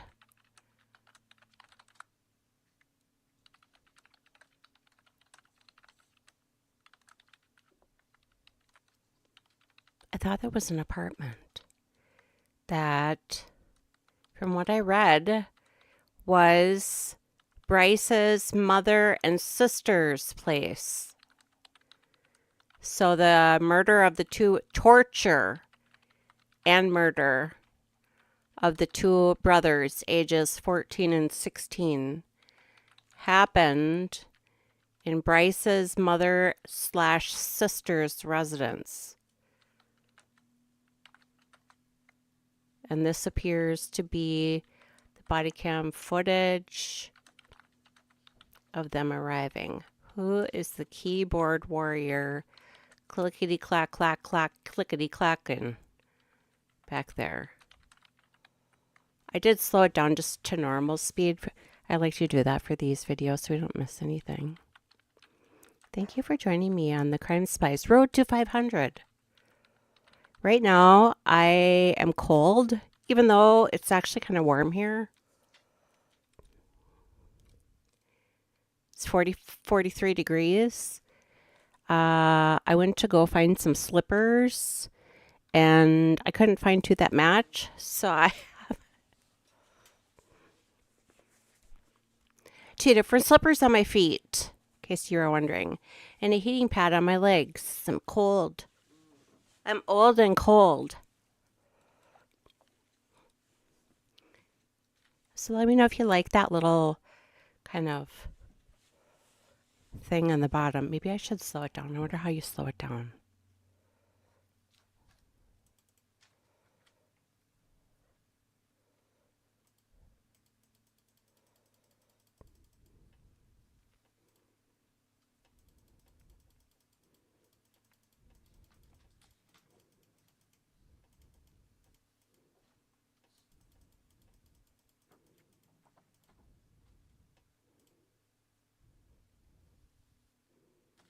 And I did leave like the, and I'll add to it as I find stuff.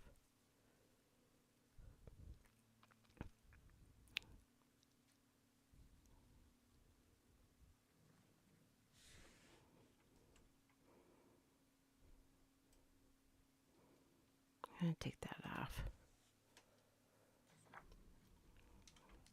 Oh, now what are we doing here?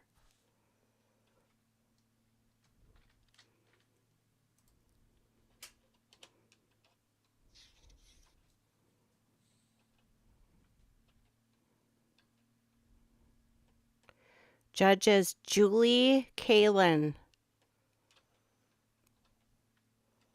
She's no nonsense.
Yeah, it does say apartments.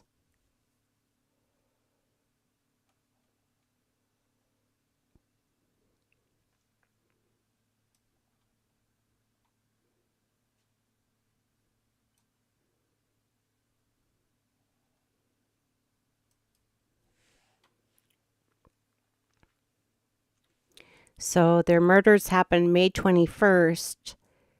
This is May 22nd. And there were Anjuan, Carter, Chakori. Shoot, now the other one disappeared. There was four assailants.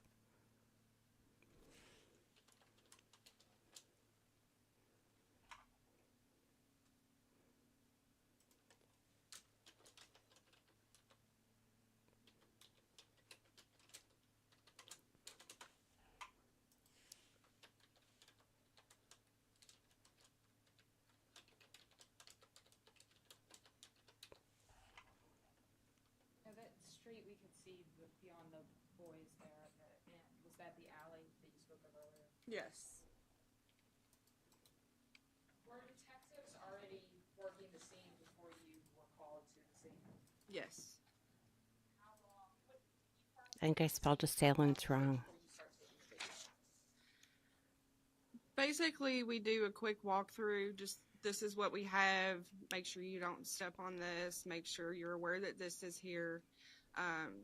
We make notes who's there. Usually, when we get there, we get the basic information, and then they're going to give us a basic little walkthrough. And then the video is usually what we do first. According to my notes, I videotape the scene first, even before I photograph the scene, just to show it as is. So that would have been, as far as you know, how police first found the scene. Correct.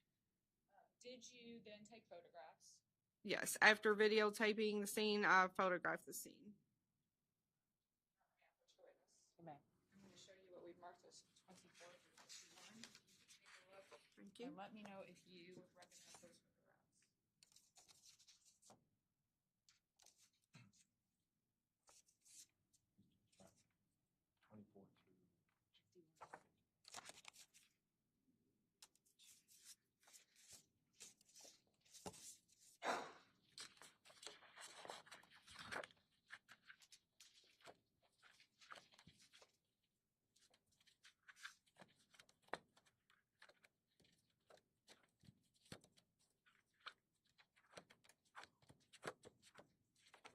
Yes, these are the photographs that I took. No objection. So admitted.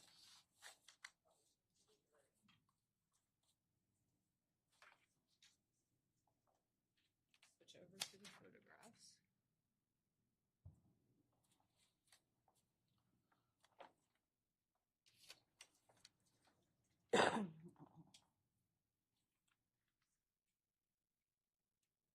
Okay. What are we looking at in this photograph? This is going to be the front of the location of the scene, showing the house 4028, which is where I responded, and then the house to the right of it, 4030.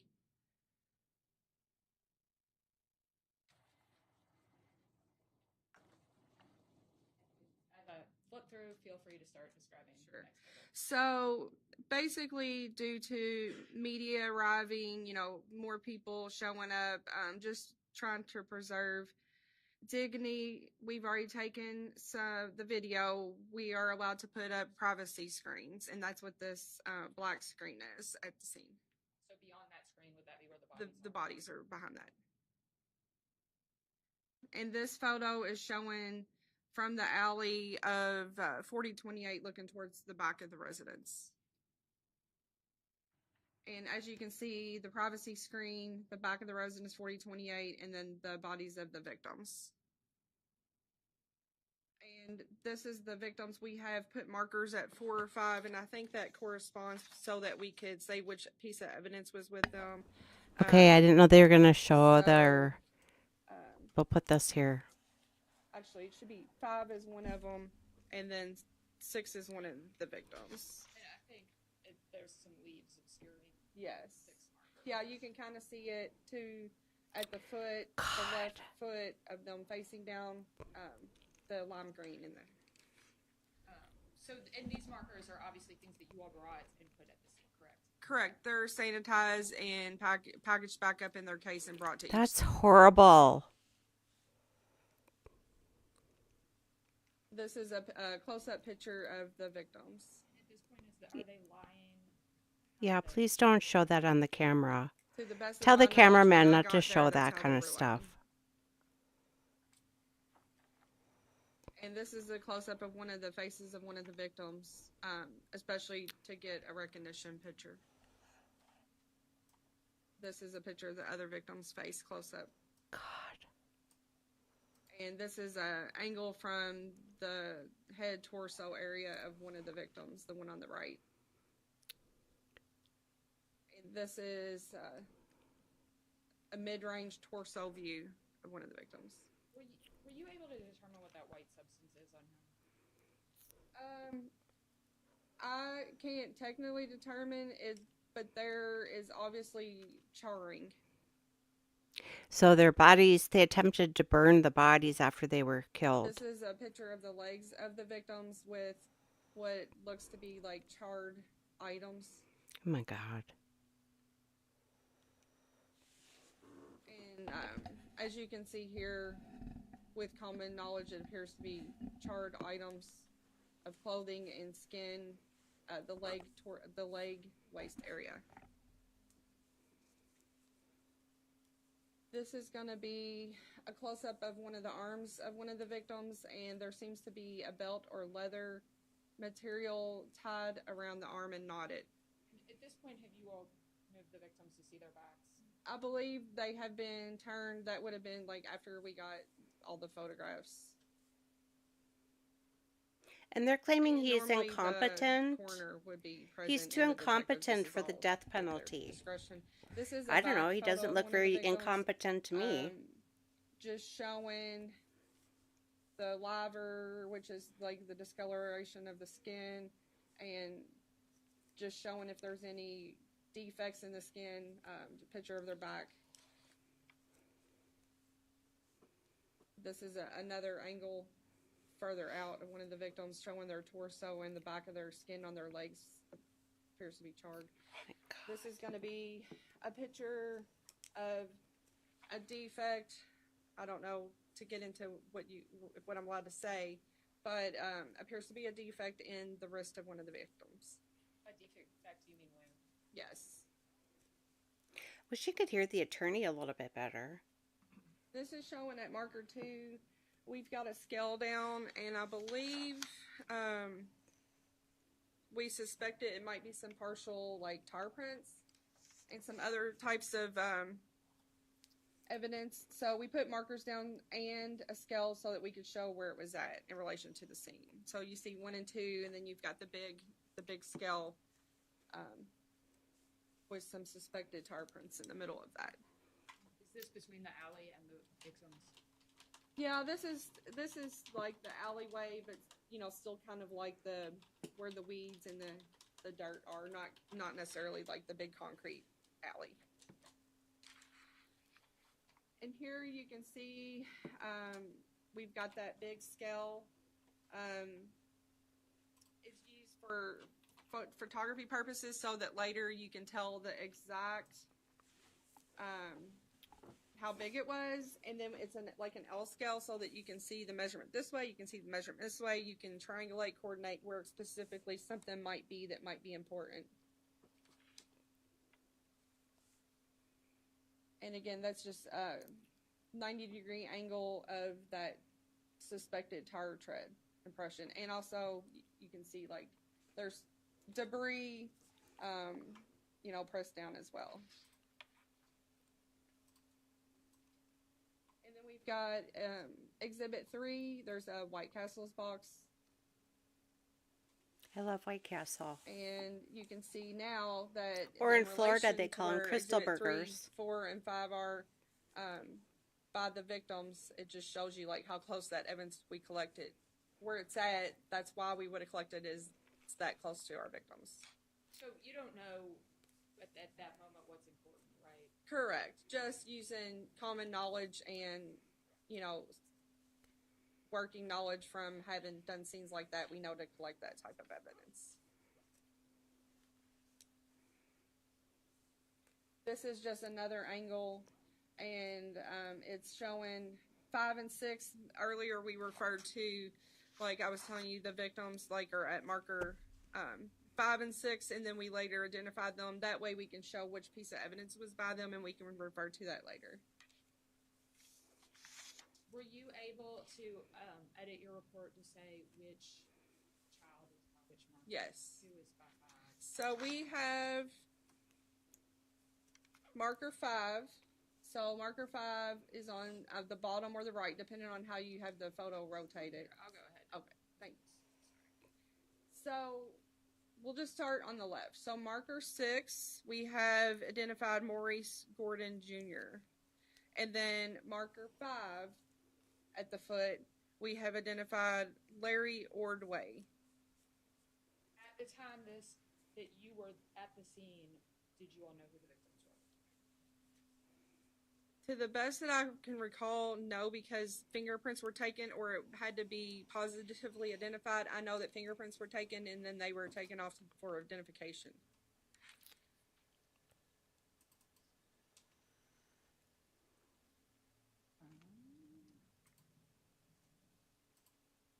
This is just another, and that's just to the best I could recall on that. But on markers 4 and 5 is just showing these White Castle boxes and how close they are to the bodies of the victims.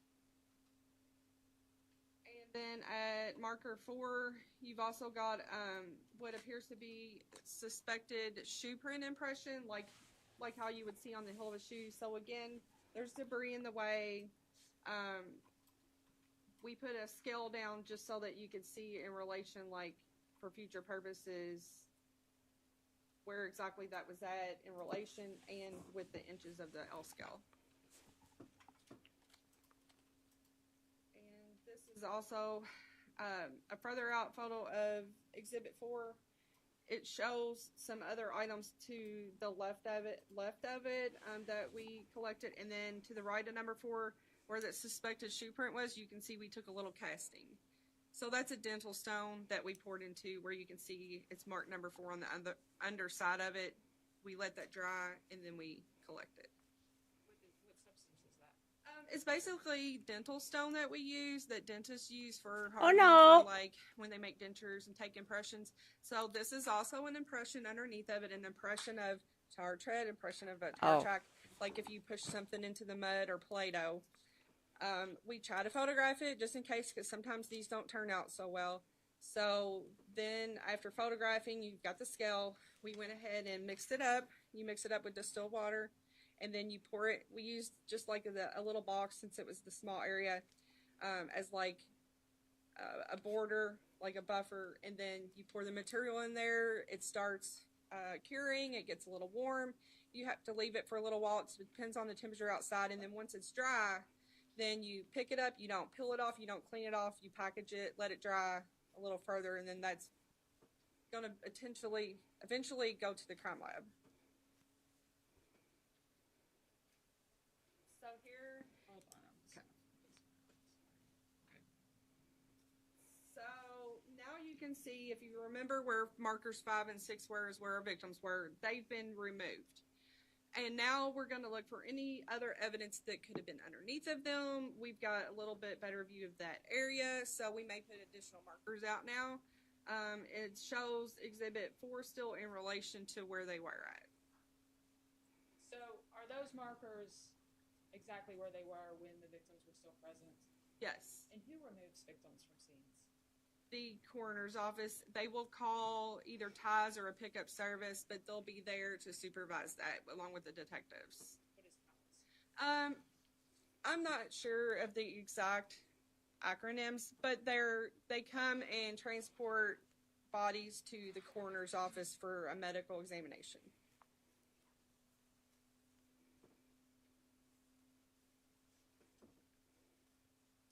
What was marker 7? What was at that marker? Let's see. Marker 7 is going to be our Exhibit 8, and I have it labeled as a white burnt handkerchief with suspected blood, located west of the head of victim, located at marker 6. And let me flip this one around. Is this showing the distance from the bodies to the alley? Yes, it is. Okay. After you took photographs, what did you do? So after I took the photographs, I know that the castings were done, lauded to set, we collected, me and one of the other technicians, Sparks, collected, I believe I was the lead in it, all of the exhibits. And then as far as what I did, let's see, I collected some more exhibits. Can you tell us what was collected from the scene? Yes. So,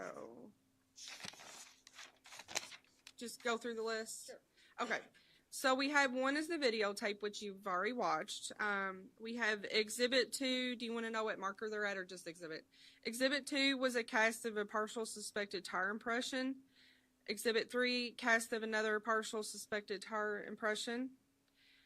Exhibit 4 was an empty white and orange White Castle box located in the grass near the victims. We have number 5, empty white and orange White Castle boxes located in the grass near the victims. 5A is a wet napkin because it came out of that box. We labeled it an A. It was a wet napkin which fell out from one of the boxes of Exhibit 5. We didn't want to just, Well, what did they kill guess them where and it then came go from, grab that's why we something to label it eat? 5A. So Exhibit 6 is a cast of the suspected partial shoe impression east of the victim located at marker 5. Then we have Exhibit 7, a torn piece of a brown bag with blue appears to be a White Castle's bag located in the grass. And then we have, of course, again, our victims located at marker 5 is Larry Ordway. Victim at 6 is Maurice Gordon, Jr. 8 is a white burnt handkerchief with suspected blood located west of the head of the victim located at 6, which was Maurice Gordon, Jr. 9 is a cast of a suspected partial shoe impression. Remember me talking about the impressions. Northeast of the victim located at marker 5. We have Exhibit 10, a wet mainstays washcloth with suspected blood located between the victims. And then we have Exhibit 11, one partially burnt empty white and orange White Castle's box with suspected blood located between the legs of the victim at marker 6, which was Maurice Gordon Jr. Or were they using the White Castle? Exhibit 12, a broken piece of a stuff as red plastic kindling, jar maybe. ring located in the grass. Eek. 13, debris from under the victim at marker 5, which is Larry Ordway. It was burnt with suspected body fluids, suspected blood. 14, debris from under victim at marker number 6, which is Maurice Gordon Jr. And it was burnt with suspected blood, suspected body fluids. Exhibit 15, a piece of blue plastic located under the victim, located at marker 6, which is again Maurice Gordon Jr. That was the exhibits I collected. And would you have packaged them as you described earlier in the brown paper and taken them back to CSU? Yes, I would have put them in their initial bag. They may have remained in that bag and then labeled, or they may have been packaged further. Did you take fingerprints of the victims? Or did you I observe your partner? I observed the technician Sparks that was there with me taking them. Okay. And is that because you all didn't know who they were at that time? From what I can recall, they did not know, just from what I can recall, they did not know who they were at the time or had to verify, but that's why he took them to be examined. Okay. And how long were you at the scene there at River Park? So I have that I got there, my time's listed at 13:10, which is 1:10 p.m. And actually, I'm sorry. I got the call at 1:10 p.m. I got there at 1:38. So 1:38 p.m., 13:38 hours. And then I cleared the scene at 17:15, which is going to be 5:15. So from 1:38 to 5:15. And did you do anything on this case the next day? Yes, I did. What was that? And I'm sorry, it's been a while, so I have to refer to my report. So the next day is going to be the 23rd. I responded to pathology, which the location at that time is 810 Barrett Avenue still, to the autopsies of both victims. What is an autopsy? An autopsy is a medical examination of someone that's deceased, and often with circumstances that are other than a normal death. The medical examiner and myself will take pictures, observe and document the body, and collect any evidence, take weights of organs and different things, and then Hello, Jamie. I'm crocheting a hat that goes with my cowl I made yesterday. Huzzah! How are you? What do you? My hat. You should see. I have a big pile, and I wanted to let you know I blame Mo. I did both autopsies, Because when I so first started wouldn't watching do her, them she one was at a doing time. crochet, cross stitch. Hold on, please hold on. She was doing cross stitch, and she inspired me to pick crocheting back up, which I used to do when the kids were little, but I haven't done it for a few years. You should see all the things. Christmas dish towels. I'm in my recliner reclining. Thank you for joining me.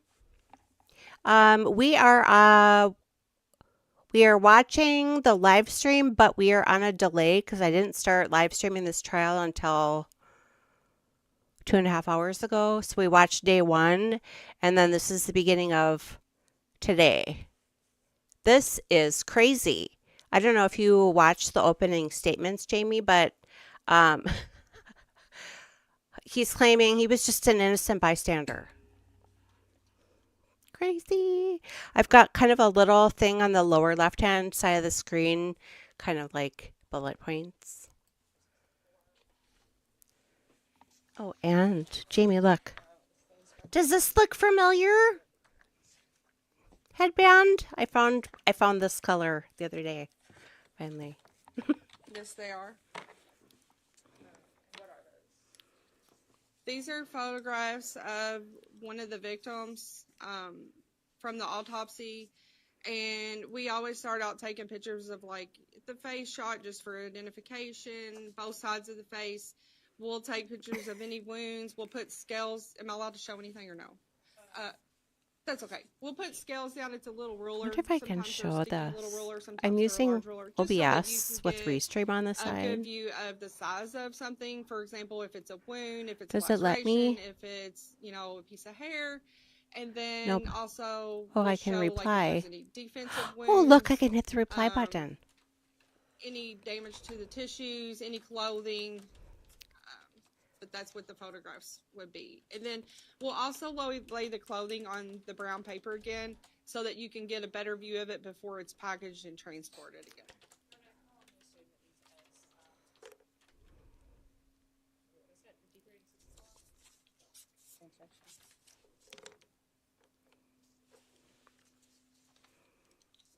So yeah, the lower left-hand corner of the screen is just kind of like a summary of what happened. There was the Christopher Jones shooting on May the 4th, 2016, to which these two brothers on the left-hand side of the screen above, kind of underneath day 2 witness, above that, those are the two boys. She's talking about the crime scene of theirs. Because that does happen after initial photographs. So this is looks like the We have right no side closed of the captioning on this either.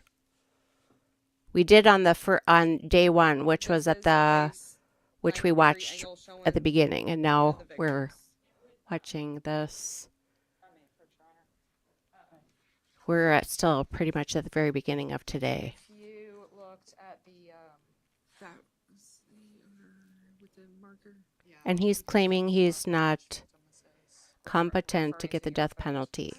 So yeah, the lower left-hand corner of the screen is kind of like, there's the victims. It is kind of confusing. And then now it'll go to explain like what happened, like a summary.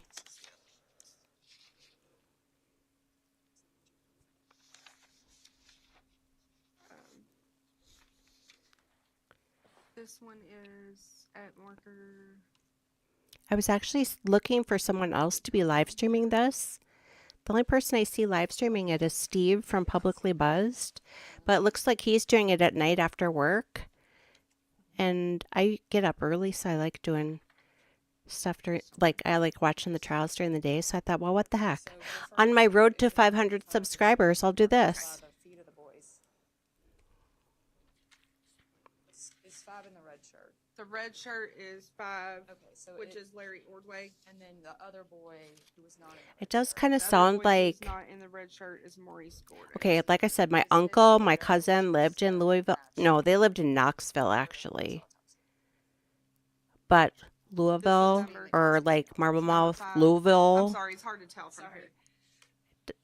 is a pretty scary, sketch area. Then number 5 has to obviously be She Larry kind of Ordway. sounds like she's, Is Maurice Gordon. And the you know, like this is just like not in the red shirt.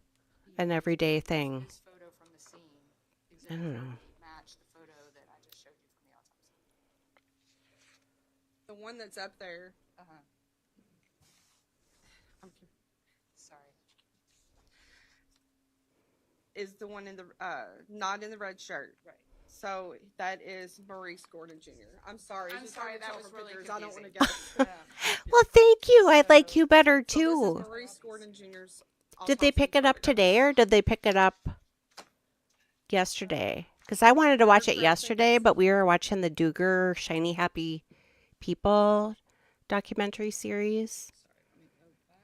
And I'm not a big fan of doing live trials, Okay, so this is going to be but a photograph of the hand of the victim.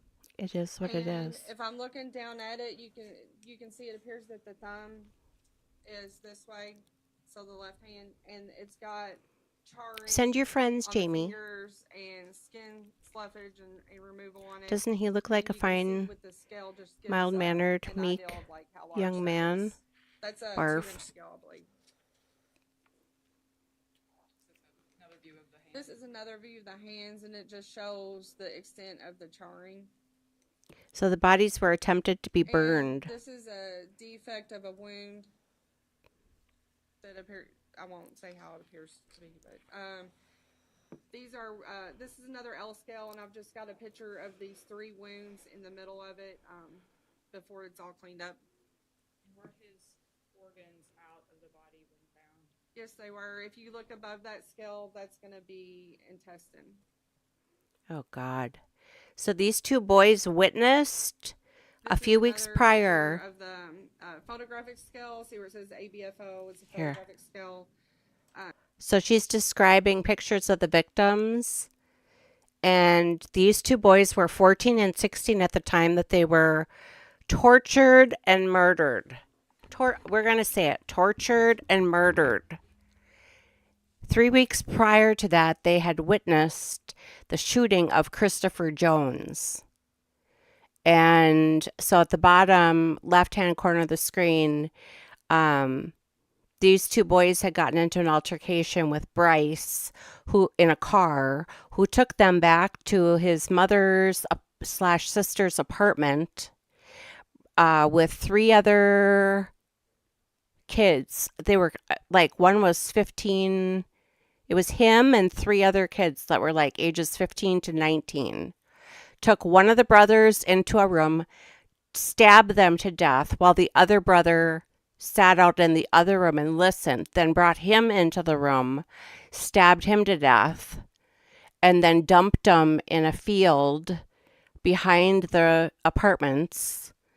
And then there's like White Castle, wrappings.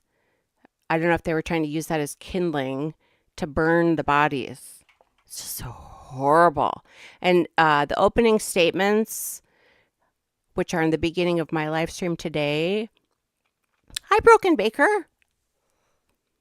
Yeah, it is crazy. That's why I wanted to watch it today, and it didn't look like anybody was live streaming it until like at nighttime, and I get up early and I'm old, and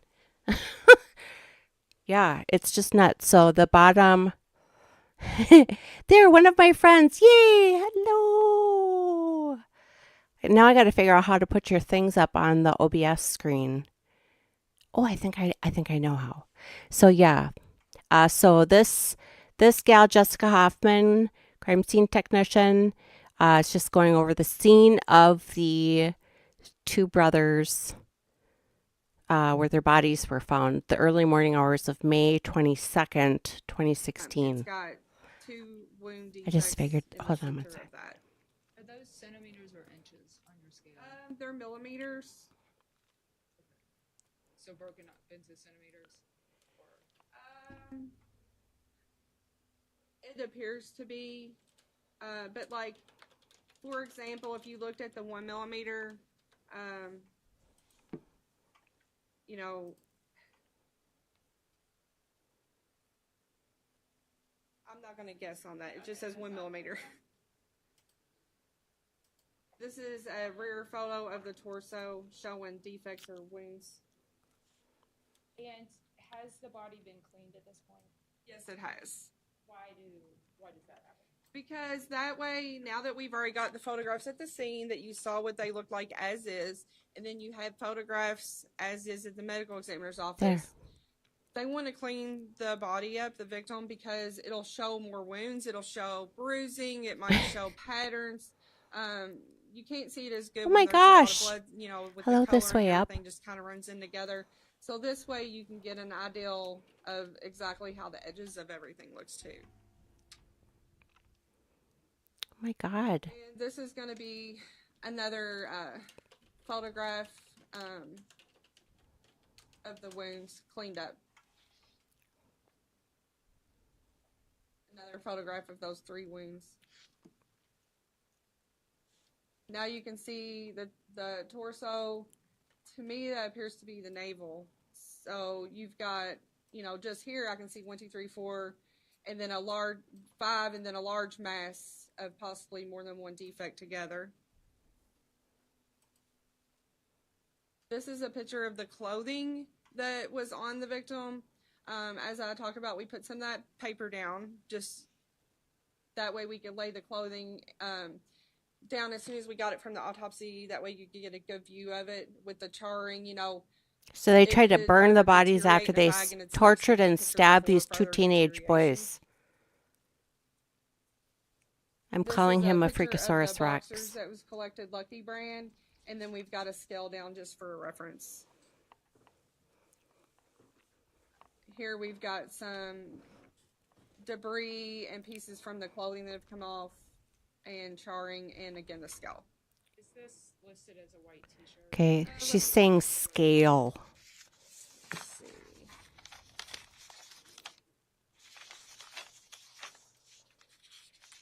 It sounds like skull, but she's saying scale.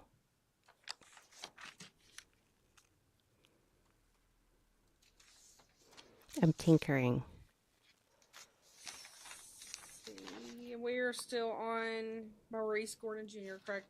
So I have his items collected as several charred sheet pieces, Lucky brand boxer shorts, 37 starter pants.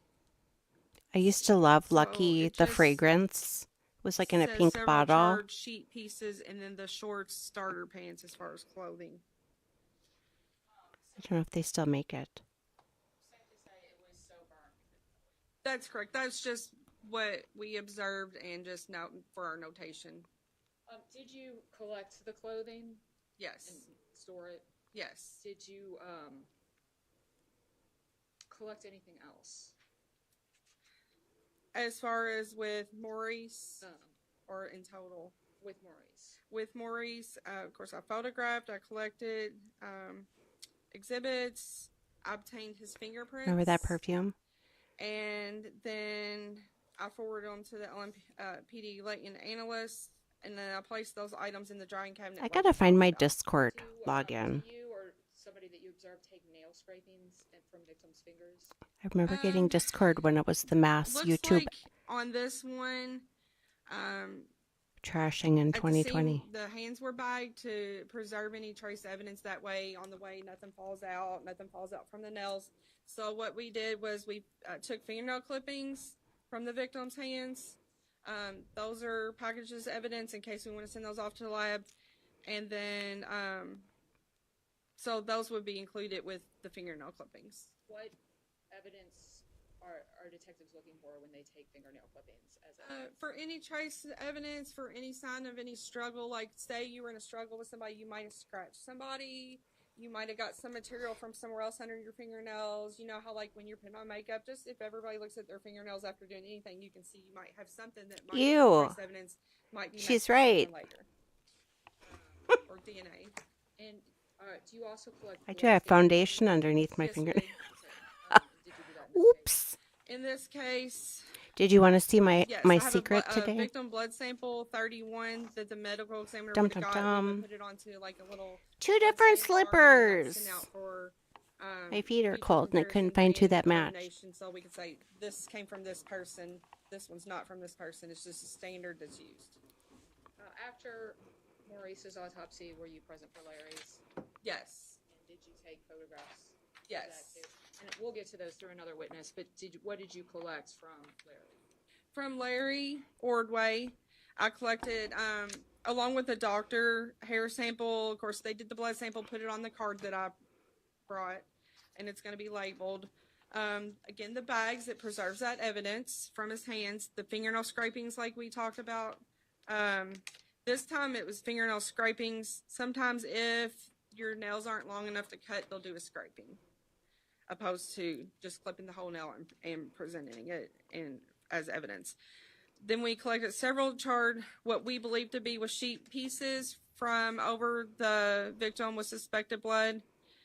Then we collected, I collected a K.A. Knights short sleeve polo shirt. It was size medium 3840 with a W logo, W as in William. And actually it's a Wisconsin on the back neck area. It was charred with defects, which would be like holes and suspected blood. Then there is a pair of black Mars and Ditch cargo shorts, size 34, charred with defects and suspected blood.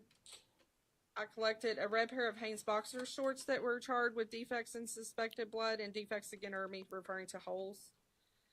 2 metal D rings, you know, the little D rings that you'll see on clothing, usually they're like metal. 2 metal D rings from within the body bag. Appears to be similar to the D rings on the shorts of Exhibit 25. So they could have just came off because of the charring and falling apart. And then a suspected hair that we noticed on the victim's buttocks area, and it was put onto a trace lift. And then that would be it for those items. On May 25th, did you collect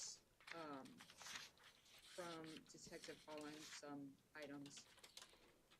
Yes, I did. On May 25th, Detective Holland came to our CSU office because sometimes detectives will bring stuff down to us. Like if they've collected it or they need processing, they'll just bring it on to us for further photographs or collection.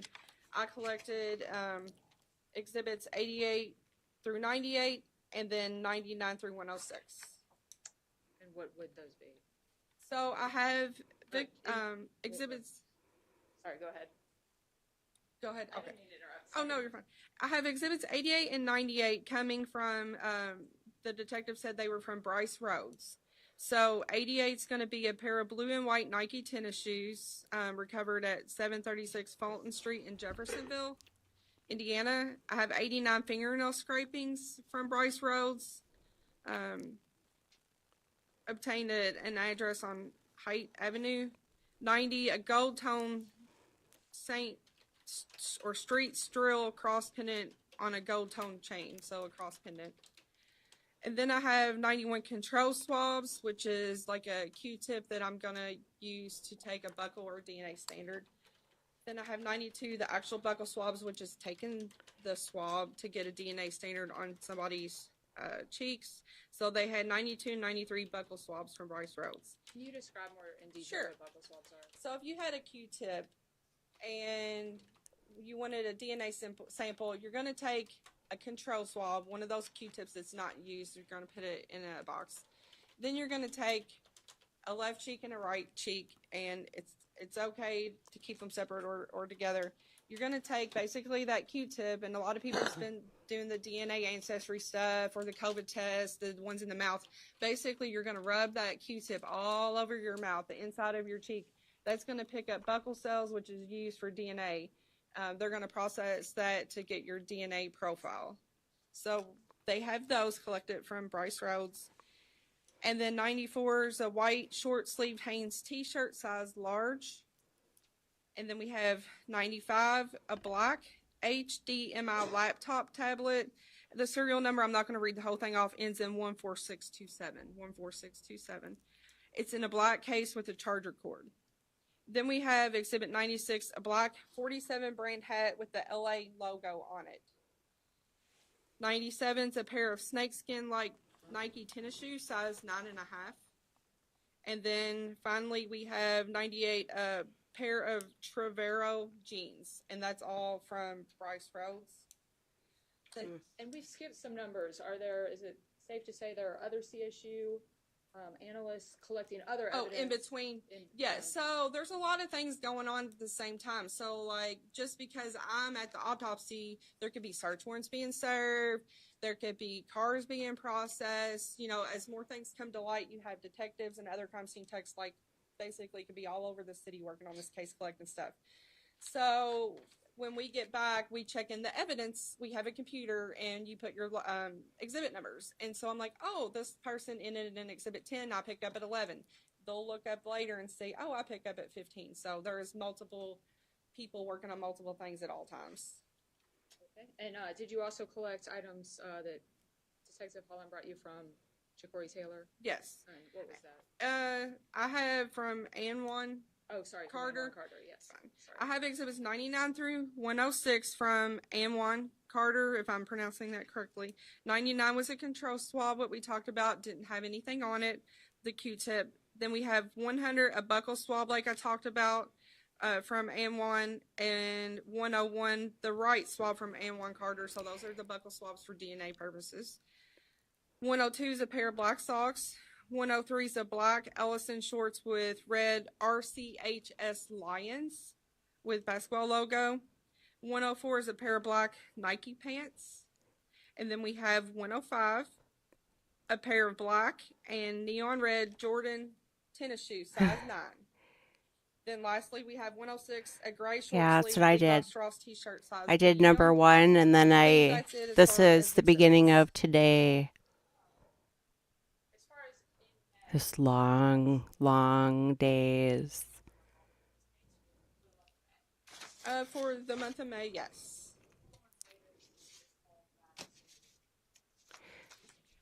Yes, I did. I like watching these on a delay anyway. July 11th, 2016. Because then you can skip through all the breaks. And that's a Monday, I believe. And what did you do? So on that day, would have got a call from Detective Tonelli from Homicide, and he wanted me to respond to the auto theft garage with him to process a vehicle. Is the auto theft garage where all vehicles involved in crimes are brought, not just stolen vehicles? So the auto theft garage is a secured padlock facility, and it's coded, it's secure. It's in the same area as the LMPD tow lot, but it's a special area for processing vehicles, and that could include if there was an auto theft, if there was, a homicide, just say somebody messed up the car and you want it fingerprinted or anything, so we process any vehicles there. And what did you do at So at the auto theft garage was located at 1547 Frankfurt Avenue.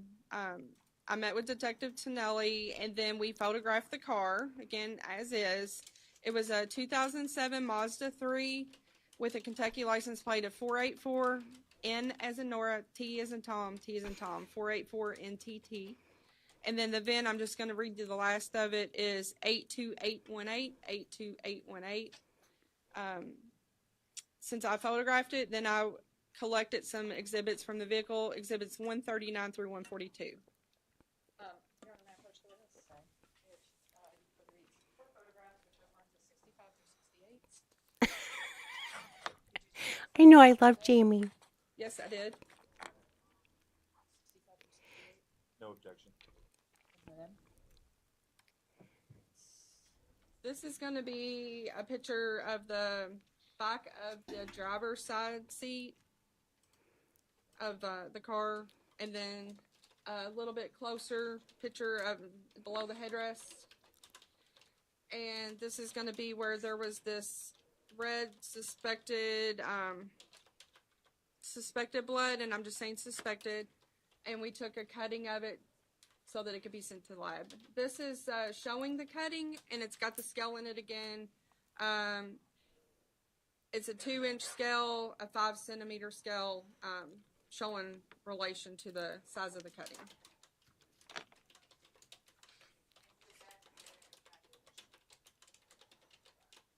Yeah, I would have packaged it, and then the possibility of it being transported to the lab, that would be at a later time that I don't have students with, but that's common practice. And are you always working at the direction of the lead detective or somebody working with the lead detective? Yes, at their direction and together, yes. Further questions? Good morning. Good morning. I just have a few questions. I'm not going to walk back through everything. Sure. If any of my questions are confusing, just let me know. Okay.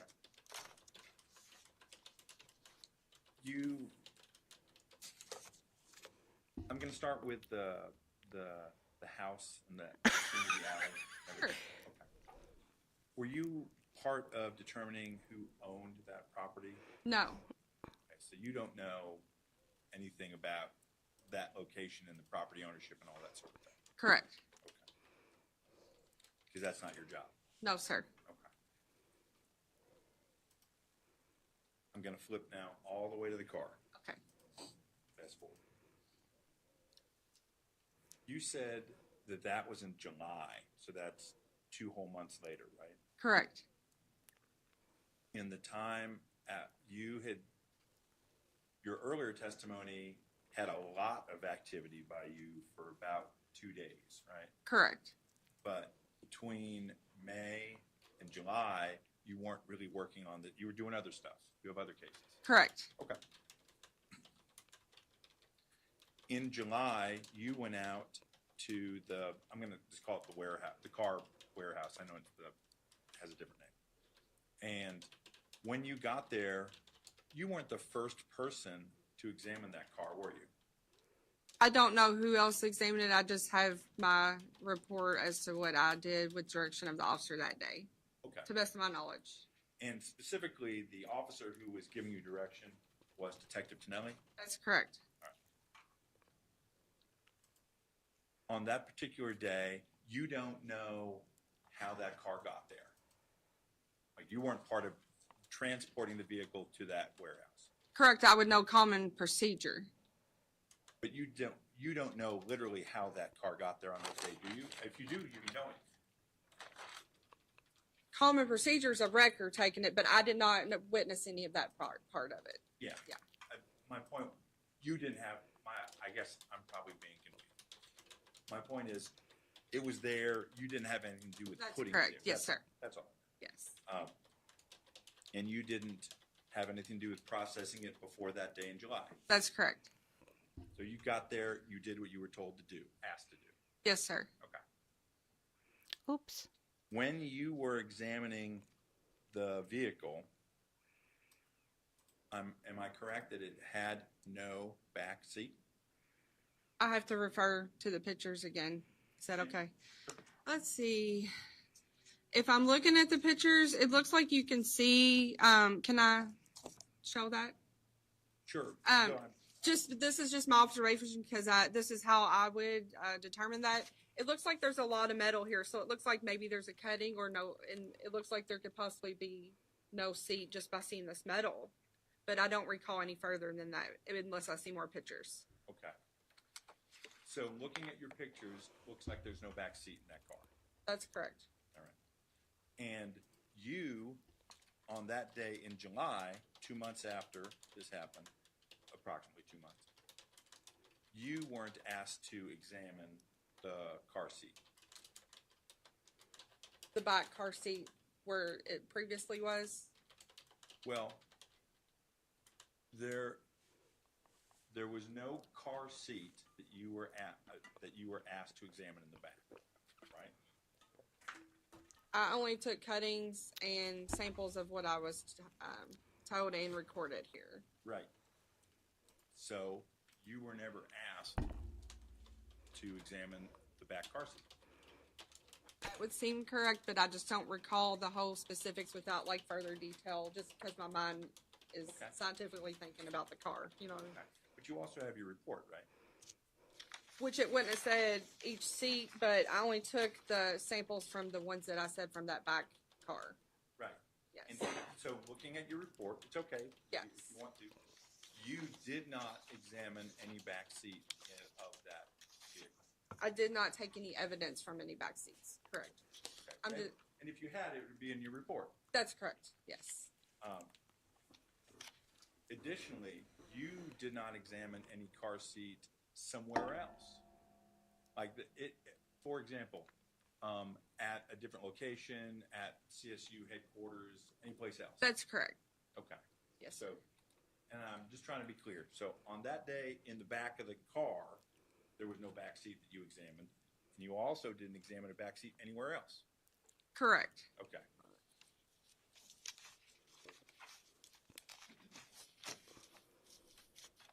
You did your examination on the 11th of July. I think you said you thought that was a Monday. Yes, sir. It's July 11th, 2016. But you didn't put your results into evidence until Wednesday, 2 days later? Is that right? So on here it says I photographed the pictures, and then I, on 7/13, placed them in the property room. They would have been secured. We had an evidence locker area. They would have been secured in the evidence locker area that you have to use your ID or code to get into, just because sometimes you're on other runs in between other things. So they're secured until you can get to them to package them to take them to the property room. And if there had been a car seat that was removed, that would also be kept in that evidence room, right? It could be kept in the evidence room or the secure CSU evidence area. It's only people, it has, like, we have cards that we have to use. Only the techs can get in there. I can't say where that was stored. There's several areas that could have been stored, but they're all secure. Okay. And that's, you already jumped to my very next question. Those areas are secured so that people can't get in who were off the street, for example. That is true. And in fact, you have procedures set up so that anyone who does access evidence has to log it in, right? Any evidence logged into the property room? Yeah. Yes. So we get a property room report. We take it to the property room. It gets checked in. So there is dates and times that all of that occurred. And even if someone is working for the police department, those rules are still followed. You have to log in, access to evidence, right? Yes. Okay. And different people have different sort of clearance, and they have different cards and things like that. There's a procedure. Yes, but as far as once it's in the property room, they are in charge of that. You just can't go walking about in there just because, even us. Exactly. Even the folks whose job it is to take care of the evidence, they still have procedures and still follow them, right? Correct. Okay. Thank you. You're welcome. Further questions? No redirect. All right, ma'am, you are free to go. Thank you. Okay, that's the end of our second witness for today. I'm assuming they're going to take their morning break here. We are at the beginning of testimony today, day 2. Go ahead and do a 10-minute break. Yep. And we'll come back outside the courtroom doors. Just call me Karnak. All right, skippity doo-dah here, people. Now, on the bottom left of your screen is just kind of like a summary. I wonder if this... Oh, I bet this is the mother. One moment. Add. Yeah, I think this is the mom. Okay, so I'm just kind of like tinkering with the windows here. But I added a chat window to the top left corner. of your screen. I'm down here with my two different slippers. Dun dun.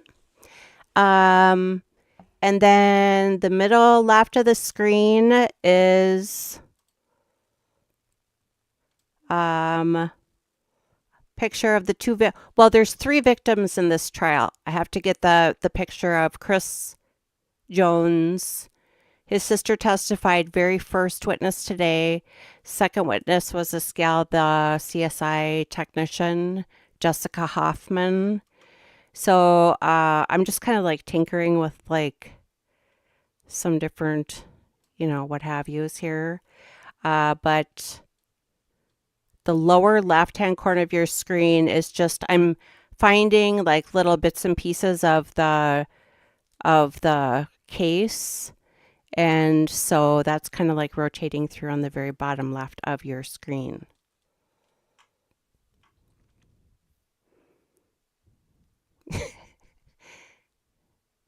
The accent. Oh, are you talking about the Louisville accent or my Norwegian? Oofta, don't you know? Do you want me to tell you some Sven and Oli jokes? Yes, it's pretty thick. Or should I tell you about Lutefisk? Oh, mine. Isn't that funny? See, I don't think I talk funny, but well, us Norwegians, us Scandinavians. All right. So, again, this is today's testimony. Ma'am, could you introduce yourself to the jury? Deborah Wren. How do you spell your last name? W-R-E-N. Deborah How Wren. are you connected to this case? I'm her grandmother. Oh, so she's the grandmother. Let me just pause one moment. Pause. So, the left-hand side of your screen, doesn't that look like her? It looks like her. She's the grandmother of the two. So again, there's three victims in this trial. There's Christopher Jones, who May 4th, 2016 was shot to death in front of victims, these two boys who were 14 and 16 at the time of their brutal tortures and stabbings. 3 weeks after they witnessed this Christopher Jones, the first one. Hopefully that little screen on the bottom helps. Are these photos you all gave us of the boys? Shoot, no, I gotta write down her name. Hold on. You're on your way out for two witnesses. Do you recognize these photos? That's Brice. Are these photos you all gave us of the boys? Yeah. Your Honor, the Commonwealth moves to introduce 1697. Nope. So she's the grandmother of the two brothers. Which one's Reese? That's Reese. Okay. And obviously that's Larry. And if you could, I know it's hard, can you tell the jury about Reese and Larry? Reese and Larry were really good kids. They did good at school and they played sports and they were really good-natured boys. They never been to trouble. And they were very loving. They got along with everybody. They were well liked at school. Their teachers really thought a lot of them. They were involved in sports.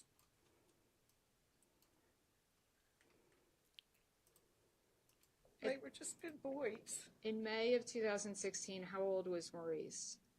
16. And how old was Larry? 14. 14 and Did they 16. usually hang out together? Always. See bottom left. What school did they go to? Homestead Academy. Homestead. What neighborhood did they live in? It's around the Beachmont area. Is that in around Iroquois Park? Yes, Iroquois Park area. And how are you related to them? I'm the grandmother. Right. Are you their mother or father's mother? My daughter is the mother. Okay. And what's your daughter's name? Elizabeth. Who are their fathers? Larry Ordway and Maurice Gordon. So they were each a junior? And was your daughter involved in their lives? Yes. And were their fathers involved in their lives? No.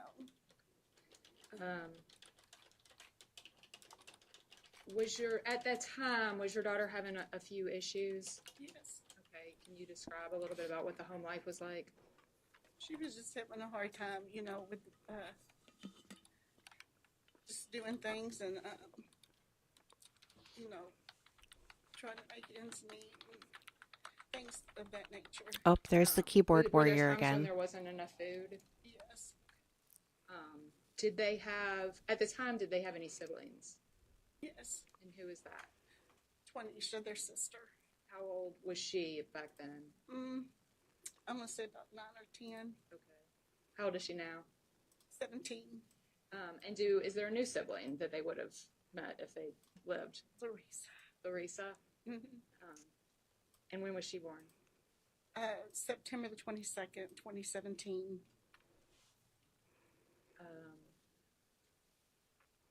I don't have any other questions. Thank you. For the defense? I don't have any questions, ma'am. Okay. All right, Ms. Redden, you are free to step down. Thank you, ma'am. Sad.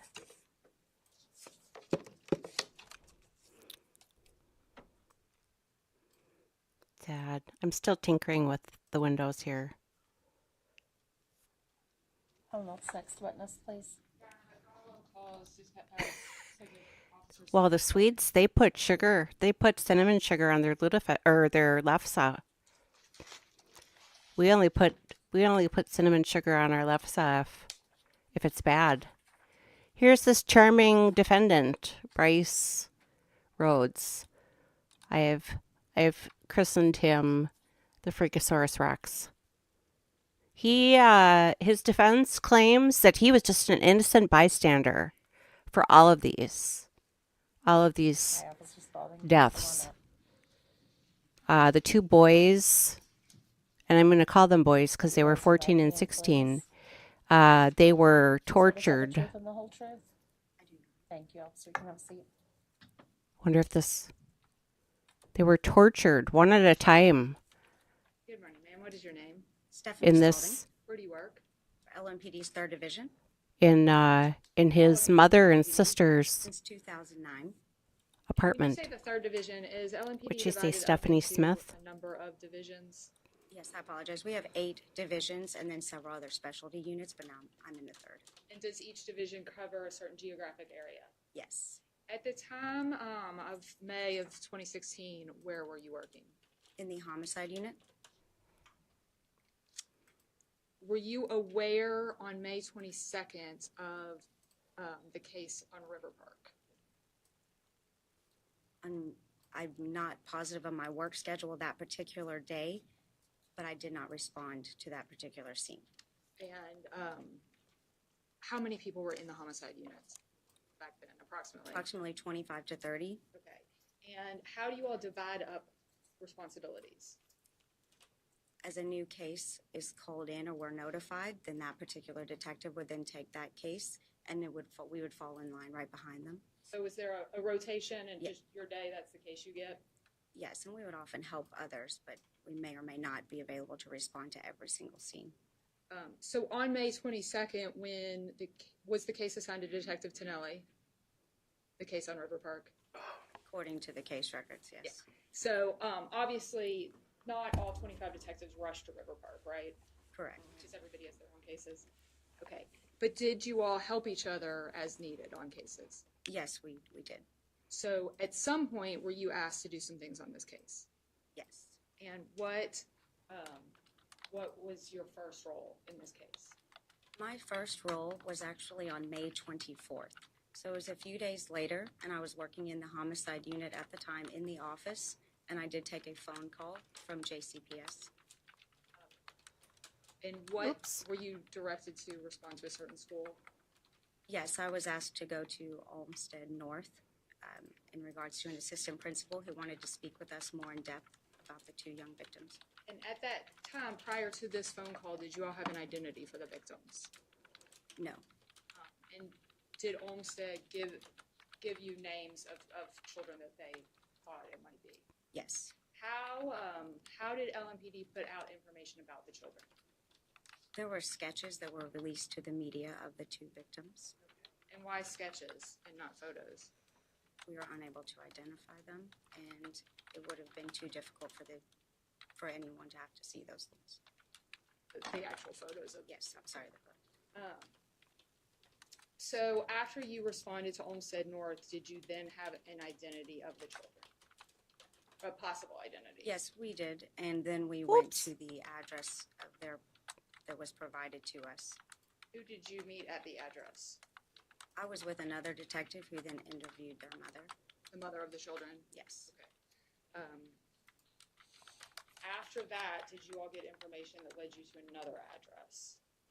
Yes, and at some point during that day, again, we do go to several different scenes and help detectives on various things, that I went to Haight Avenue.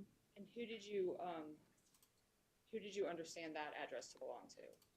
Brice Rhodes. Okay. What did you do at Haight Avenue? First, I was sent there to keep it as a secure location to make sure nobody came in or out of it while a search warrant was being written, so I remained outside of the building. Was the search warrant completed? Yes. And did you all go into an apartment? Yes, we did. Do you recall the address? May I reference the letters? If there's no, yes. Okay, thank you.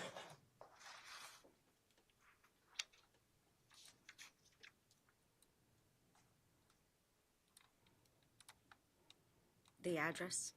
Yes. 763 North Haight Avenue, number 2. Do you recall the layout of the building 763? Yes. How many units are inside of it, approximately? So it's a building of, I believe, 4, if it was only 2 stories. So you go in and into a main doorway, where then you go downstairs for the units 1 and 2, or you can come back up and go to the upstairs for units 3 and 4. And what type of apartment complex was it? It was a gated condo type townhome community. And were there lots of other units sharing a parking lot? Yes, maybe 15 to 20 buildings or so. Okay. At the time that during the search warrant, what was your role? I was the person who logs the items. When maybe another detective locates an item, then they inform me, and then I write it on the log sheet to be sent back with the warrant during the execution. So are you actively searching? No, I'm usually stationary with the paper. Okay. And did you write down items for the warrant? Yes, I did. Do you recall what was found during the first warrant? As listed on the log, there is a small knife and a large knife that was collected by another detective from a bedroom. Okay. What happened after you all finished logging the search warrant? Then we secured the location. Pardon? Then we secured the location and exited. Okay. And at that point, did you understand that you all were just leaving? Yes, we did believe at that time that we had completed our part at that location. What happened next? Then I left, and I did inform Miss Rhodes that we were finished with the search warrant, and shortly after, approximately 20 minutes or so, I was instructed to return back to the location and remain outside again to keep it secured in order for a second search warrant to be executed. And during this time, did you speak with the mother of Brice Rhodes? In between? At any point at Haight Avenue? Yes, before the first one, and then I did inform her that the second one, or before the second one. Okay. Did the second search warrant get executed? Yes. And what was your role in that one? I was also the person who logged the items. And what did you log that time? May I reference the sheet? It's difficult to read because it is a copy, so I can't read all of it.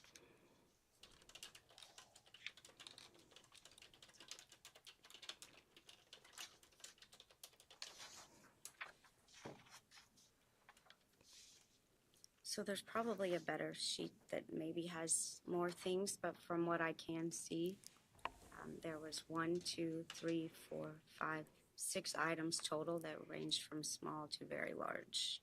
If you'd like me to try to read it, I can. Sure, if you could. Okay, the first one says carpet from living room. The second says carpet padding from living room. The third is artificial plant and says living room table, and artificial plant from kitchen table. Apologize, I cannot read the next item other than a lanyard from within the living room. And the third, or the sixth, I'm sorry, is also a carpet from the living room. I'm sorry. Did you do a canvas while you were at Height? Yes, I did.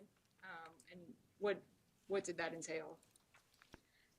I went through to each of the units and attempted to make contact with the tenants for all of those that lived within the complex. Did you also go to process a car? Yes, I did with another detective. We went to the garage to process for a search warrant. Was it the same day?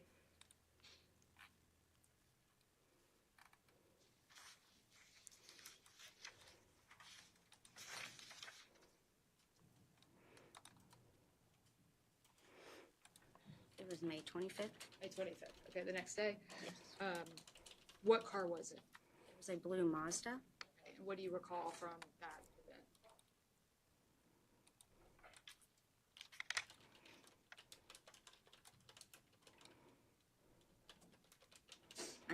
I know we did process it and they took photos and that there was,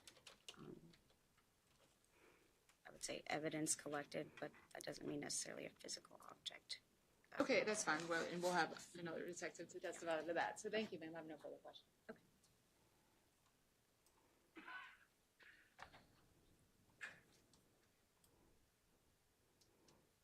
Detective Spaulding, were you you were the last one to exit the search of the residence on Hyde Avenue, correct? I had a green Mazda. I had an I can't say I MX-6. was the last person to actually physically leave the particular unit, but the complex itself, yes, I believe I was the very last person at that point driving. And after the first warrant, you testified that you had actually told Brice's mother, Mrs. Rhodes, that she could go back in and the search was over, correct? According to my investigative letter, that I encountered her outside. May I reference that real quick? Sure. Okay, thank you. Also, I wanted to mention, I'm not sure when, but the 3 other people that have pled guilty to these 3 murders are expected to testify against Yes, I'm sorry. Before Bryce. I'm not sure when, because I haven't fast forwarded. And I informed her that she could Oh, go you had a back into her 626. That's a sedan. And so then at some point, I had the MX-6. This was back in the early 90s. you told Mrs. Rhodes that I loved she that had car. to leave again because you guys were coming back. Well, it was an approximate that I gave, and within my letter, I cannot state anything that's not in here because it was quite a few years ago. What I do know is that based on the times of when I was asked to return, so I left, according to my notes, I left at approximately 20 to 11 hours, so it's just before 11 p.m., and then I returned at 22:35, so within the 20-minute range or so. But I do not recall whether Ms. Yeah, they Rhodes did. was still in the parking lot or in her unit. I do not recall. But you did just testify that the search was finished. Yes, we left after the first search warrant, and that was complete. You said you found not much. It didn't sound like in the first search. You collected some knives, you said, I believe? I did not collect them. I logged them. You logged them. Yes. And those didn't end up having any evidentiary value, correct? I cannot answer to that. Did you, in your duties, happen to video either of the searches of Mr. Rhodes' residence on Hyde Avenue? No, not in my capacity as a detective, no. And then you said that you were present for the search warrant of the blue Mazda, correct? Yes. Do you recall if there was a back seat in that vehicle? I apologize, I do not recall. No further questions. So the boys' bodies, after they were tortured and murdered, Officer Spaulding, you were free to go. Thank you. they were put into totes of some sort. One tote was put in the trunk and one tote was put in the back seat. I just wanted to pause for one moment. So who said it now?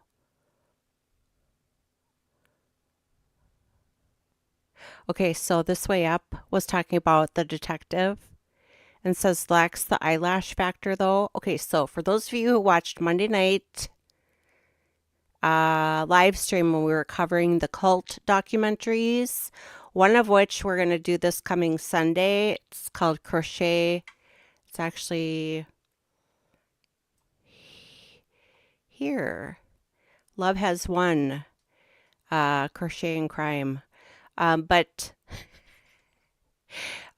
that's one I already have scheduled, but on my road to 500, the Crime Spies Road to 500 subscribers on YouTube, one of the documentaries discussed on the Monday night live stream was called The Garden.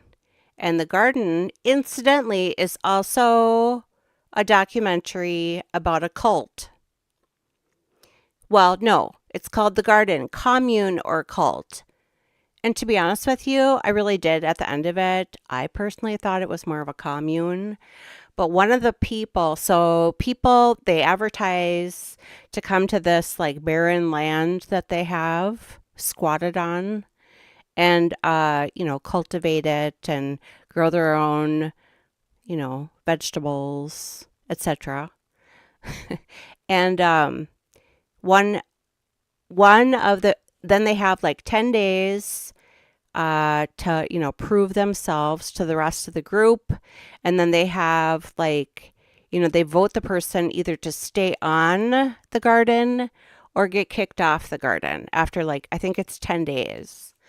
And I told my friend Lynn, it's like kind of a combination between Big Brother and Survivor. But one of the girls, she was a beauty influencer. So before they come to the island, they showed them arriving, not to the island, to the garden. They, do while they're at home and they're packing and their family or whatever. And she was an influencer. Her focus was eyelashes. She was a beauty influencer, but she was known for her eyelashes.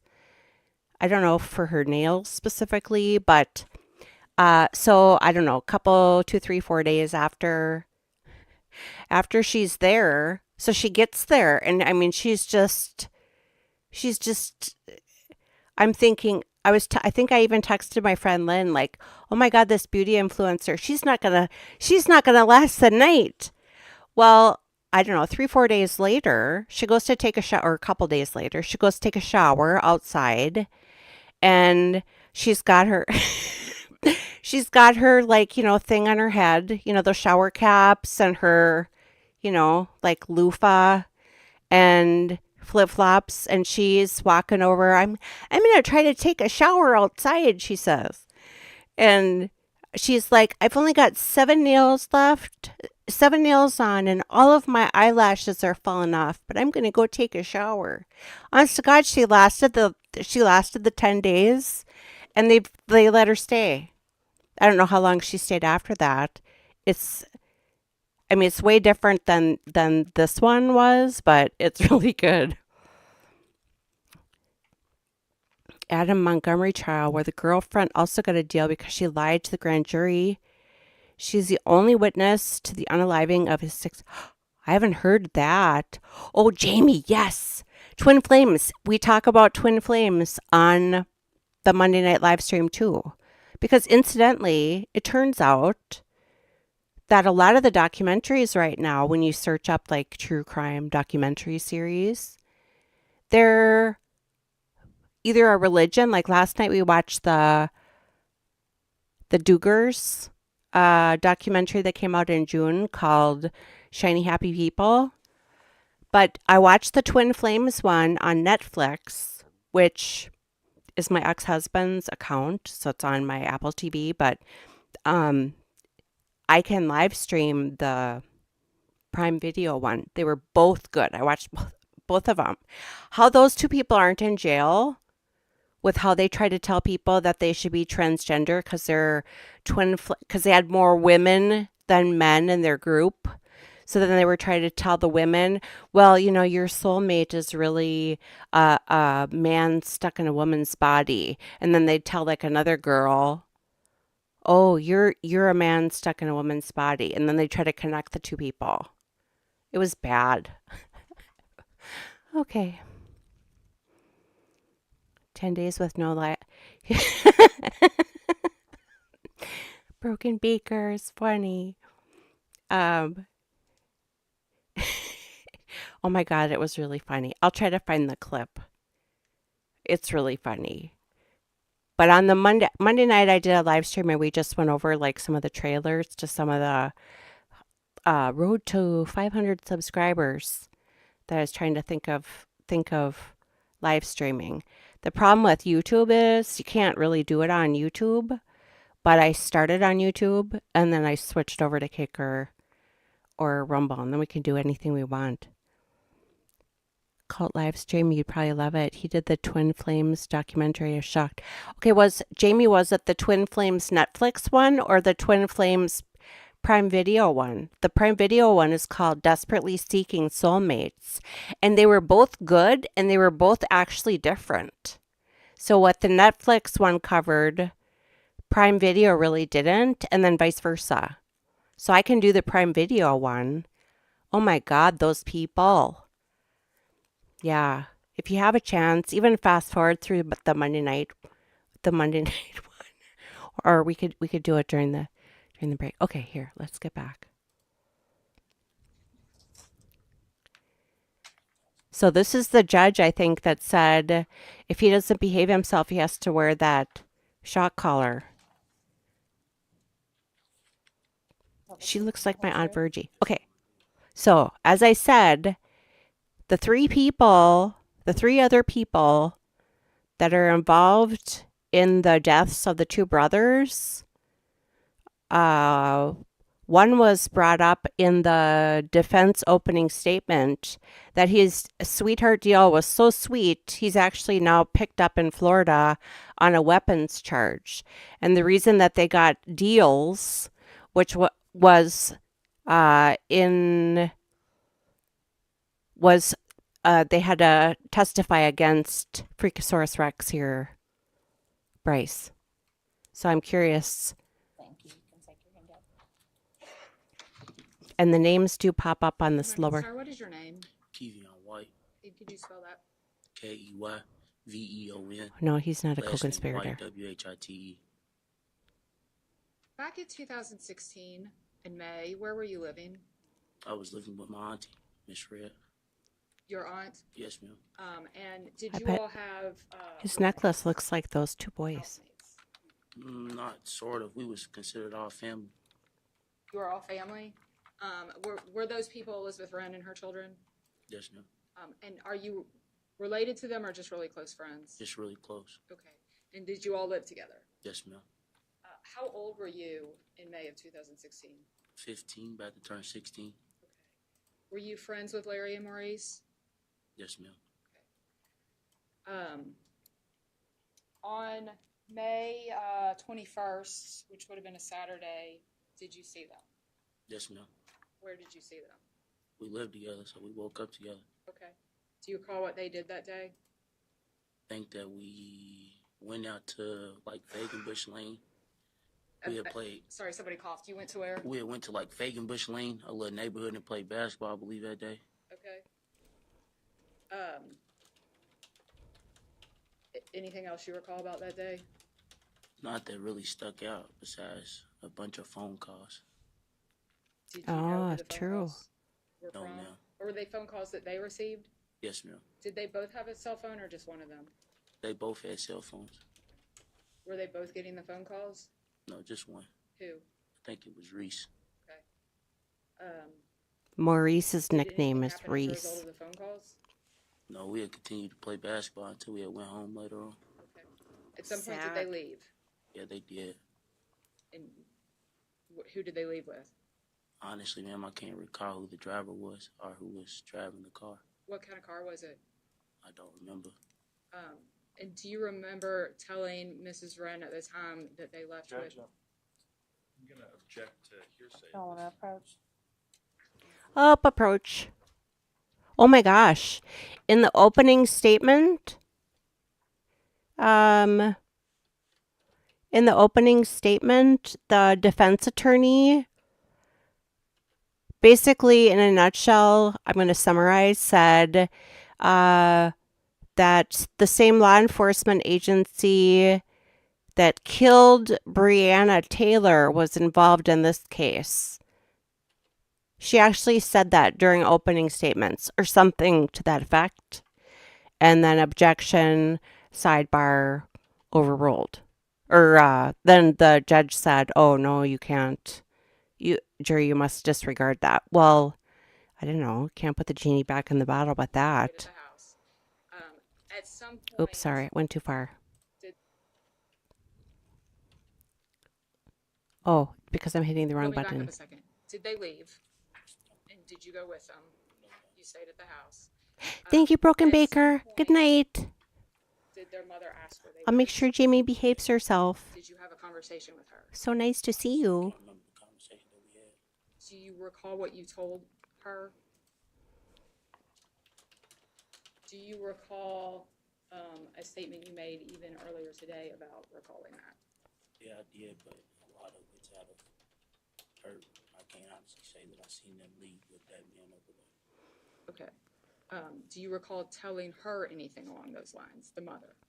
Yeah, we had made phone calls and such after they hadn't came home to their so-called friends, and certain stuff just started adding up and going together. Could you repeat that? I'm sorry. Certain things started adding up and going together. Okay. So was it your understanding during the time they were missing that they had gone somewhere? Yes, ma'am.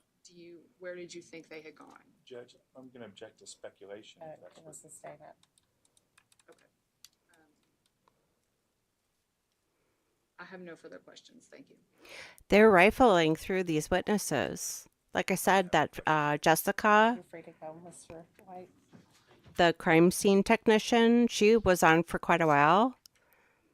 Everybody else is quick in and out. Mishandled evidence and lied to the grand jury. Yeah.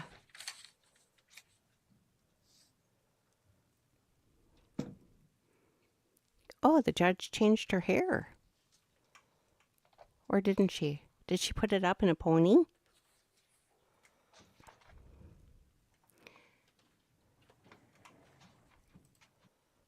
Sorry.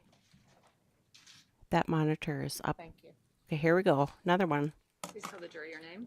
My name is Jason Vance. Where do you work? I work Jason. for the Lowell Metro Police Department. What is your position there?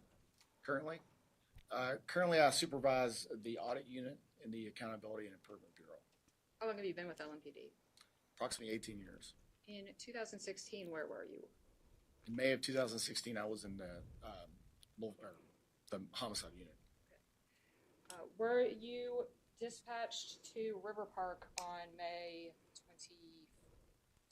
22nd of 2016 I was. So he also How did you responded find to out the that you brothers. needed to go there? I was contacted via MetroSafe. It's our dispatch center. I'm going to briefly say on the day one testimony, which was yesterday, right after opening statements, the first two officers, so it was opening statements by both prosecution, then defense. Then there was two officers. I think one was an officer, one was a sergeant. But that's at the very beginning of this live stream. But they covered the Christopher Jones responding to that crime scene on May the 4th. And everyone after that, well, and then today's testimony started off with Christopher's sister for like 3 minutes, maybe, just talking a little bit about her brother. And then the defense had no questions. And then Jessica, the technician, was on up until this point. So that catches you up. So this is again going to be the brother's crime scene 3 weeks later. For an investigation. And what did you see when you got there? I was met there by members of the Louisville Fire Department's arson unit. There was also some patrolmen from the 2nd Division, and there was 2 deceased persons laying in the back of a vacant property. Could you describe the property? It appeared to be vacant. It was a transient area. You could tell that it was in the back of the property, so it was there was an alley behind the property, and you could, in my description, it would, or the way I would describe it would be, is that people used it like as a cut through to get to other places.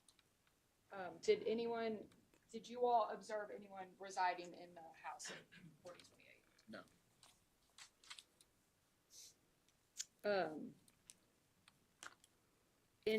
So you say arson was there.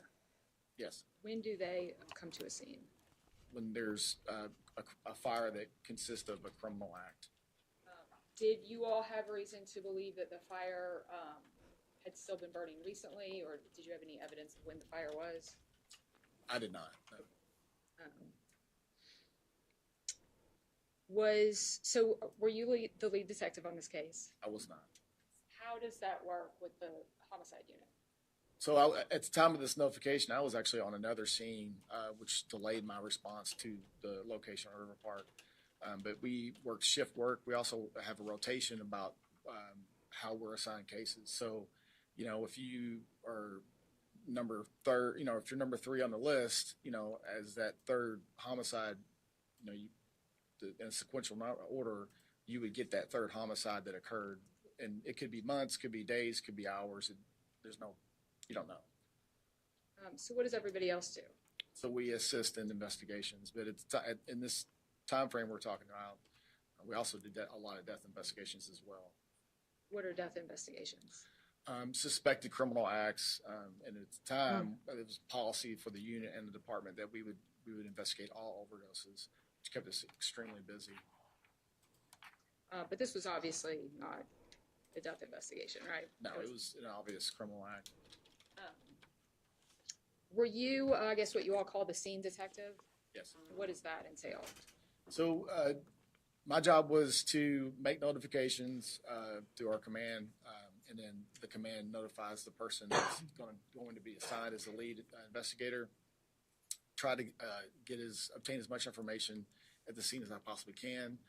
Make sure that the scene integrity is there, that all the evidence that is identifiable is secured, and then subsequently calling CSU, our crime scene unit, to help me process the scene, collect evidence, photograph evidence, as means to collect all the evidence related to that incident. What sort of evidence? Okay, see you later, Jamie. Thanks for stopping by. That's the most activity I've had in forever. The 2 persons that were deceased, they appeared to have been burnt, at least, their clothing and some of the tissues were damaged. There was, it was in the back of a vacant property, so the grass was tall. There was trash everywhere.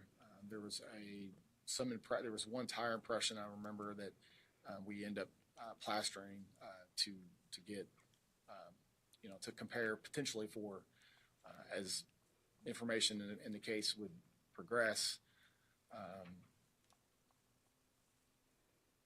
We tried to identify, there was tree branches that had been, potentially damaged as a part of maybe a car.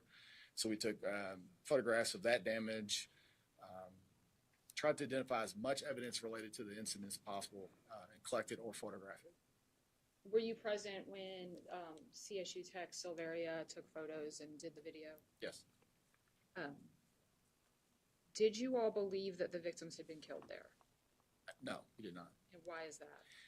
Because of their positioning, and they had obvious injury that would have resulted in blood evidence, and there was virtually no blood evidence on the scene. After, so how long do you end up staying at a scene usually? It depends. Typically, it takes, between 8 and 12 hours to do a scene. I'm not sure the duration of time I was on this scene, but it's usually a long time. Were there other detectives besides yourself? Yeah, so the process, the way it works is that initially, because I was on duty at the time, I respond, I make notifications, and then the command within our units first make notifications for other detectives to respond as well and assist in the investigation. There was a lead investigator assigned. So as the time went on, more people showed up to assist in canvassing or other jobs, responsibilities, part of the investigation. And at that time, did you all know who the victims were? No. What was your next involvement with the case? I spoke to a few people on scene that day. I believe that I handled the initial, we were trying to identify who the victims were. So I communicated to the CSU Layton examiner and started that process. What is Layton? Sorry. Oh, I'm sorry. So in an attempt, to identify the persons that were deceased, we use latent fingerprints. So we take fingerprints, and in some cases, and I believe it was this case as well, that because of the age of the victim, that we wouldn't necessarily have their latent prints on file, so we would not be able to identify them through that mechanism. But that's the first process. Okay. What happened next? Honestly, I don't recall what my next step was. I know at some point during my participation in this investigation, I was called to another location to assist in the location of one of the victim's cell phones. Before that, did you ever go to the home where the boys lived? Yes. Okay. Multiple times. Tell us how you got. Prior to their death? At some point during the investigation, their identities were suspected. Their suspected identities led us to a residence, and then we responded to that property and spoke with the family. Do you recall where that was? I do not. Okay. Did you speak with Elizabeth Wren? I did. How many people were at the house, if you recall? 4 or 5, maybe. Okay. I'm gonna grab my Was your iPad. I've got brother the What was house his name? Don't remember his true Address. name. I believe he went by TJ. Okay. Did he have information that was helpful to you all? Yes. What was that? Judge, I'm going to object to your side. Do you want to press? Up approach. Guess I'll get my iPad later.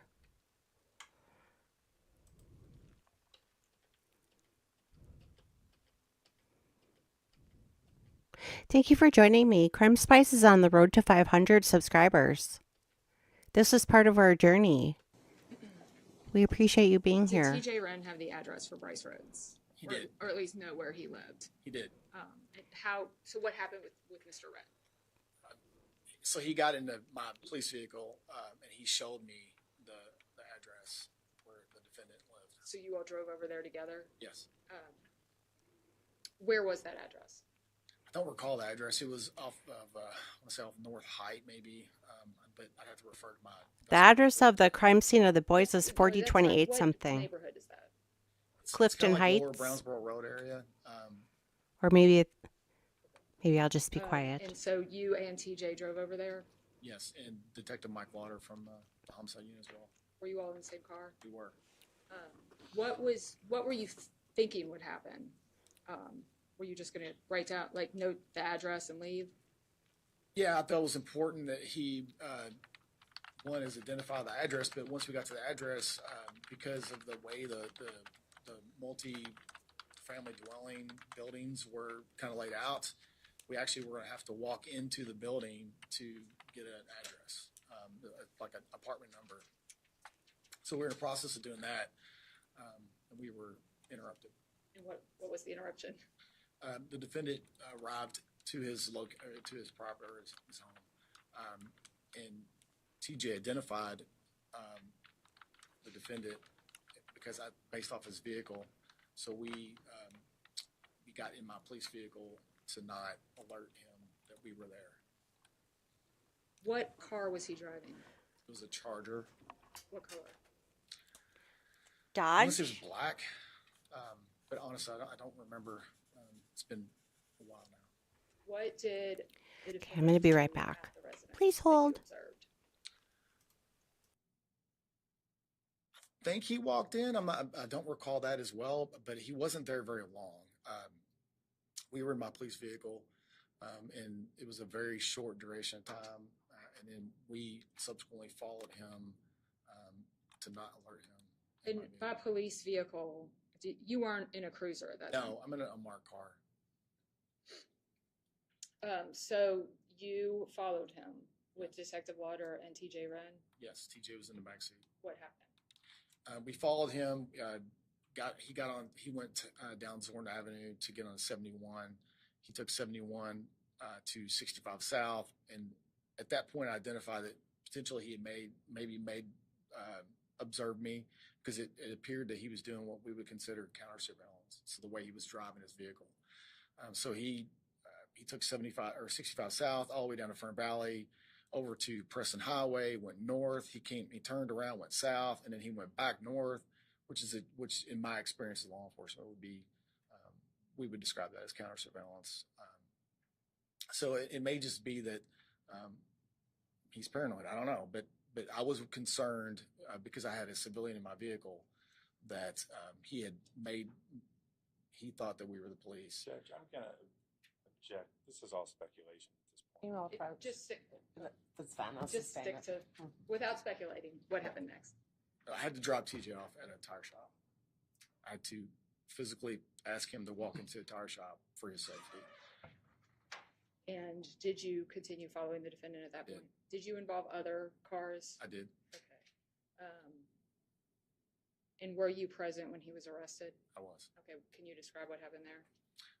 We alerted other members of the homicide unit, and we made contact with the defendant at the Speedway, I believe it was. It's pretty close. It's on Preston Highway, pretty close to the Indian Trail, the intersection. Did you go back and pick up TJ? I did. Okay. Were you also involved in a situation with the victim's phone?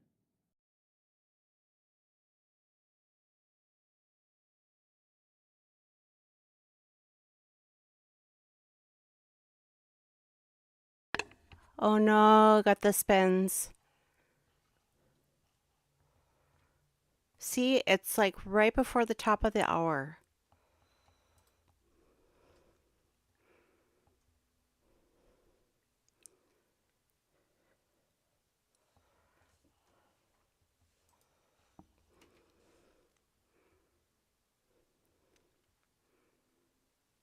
And it only happens on YouTube.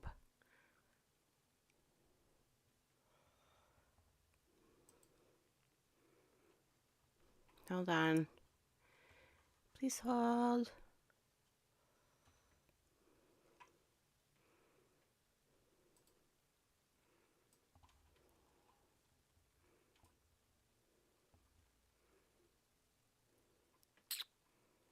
Not what I wanted.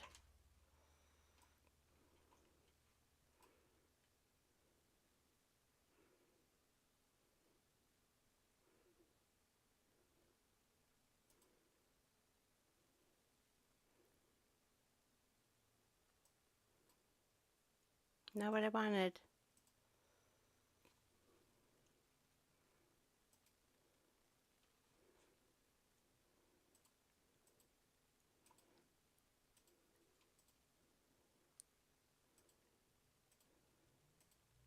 Please hold.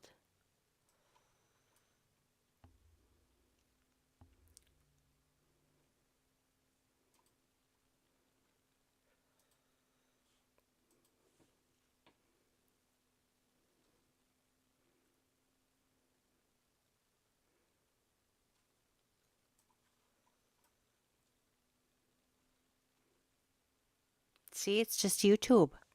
Everything else is green.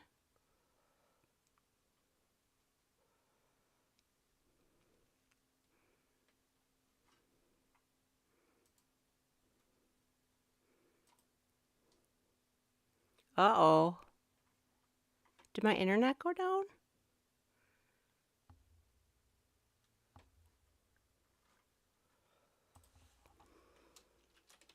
Says it's on.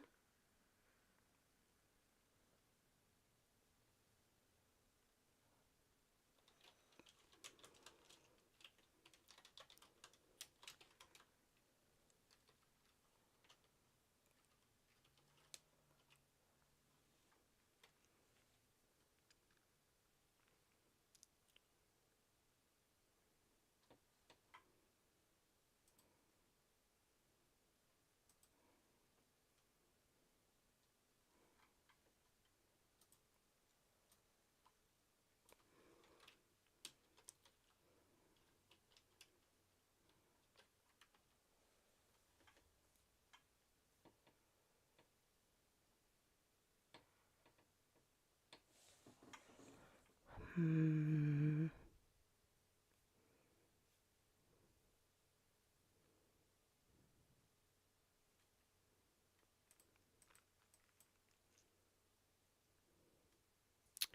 Just a moment.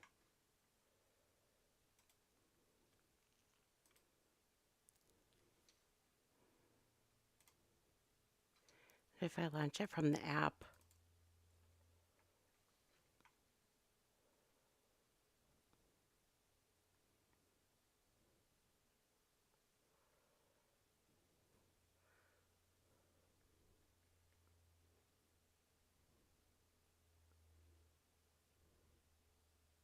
This is not good.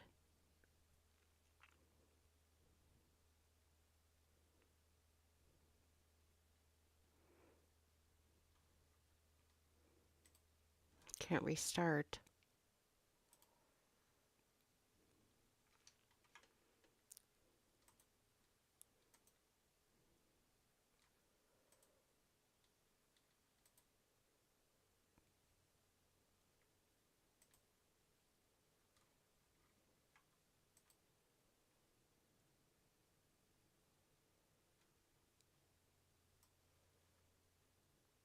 Yeah, they did.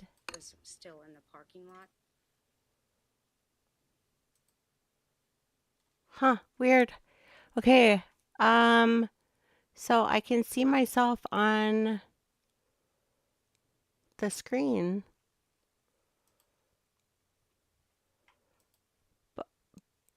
But YouTube, hold on one moment, please.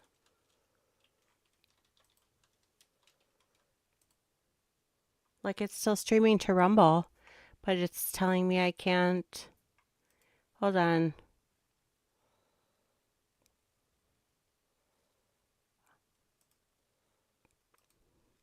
Sorry. Well, what was it, Monday? Rumble was like offline for like an hour. Well, if the Rumble live stream is continuing to go, then it's not my internet. It's YouTube.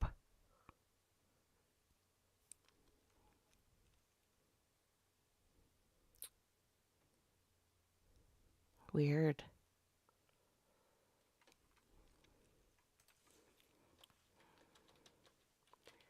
Please hold.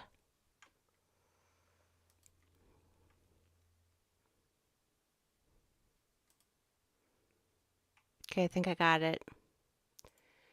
Your patience is appreciated while we go through some technical difficulties.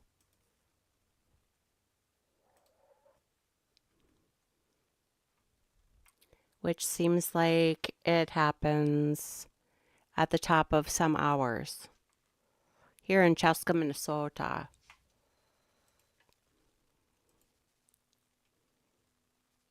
Oh my God, this trial is going to be long. Where's the guy?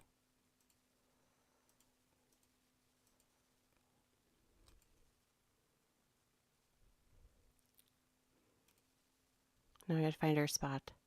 We did, we tried to identify, like, there was tree branches that had been, potentially like damaged. No.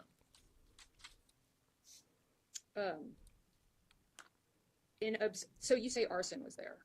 Yes. When do they come to a scene?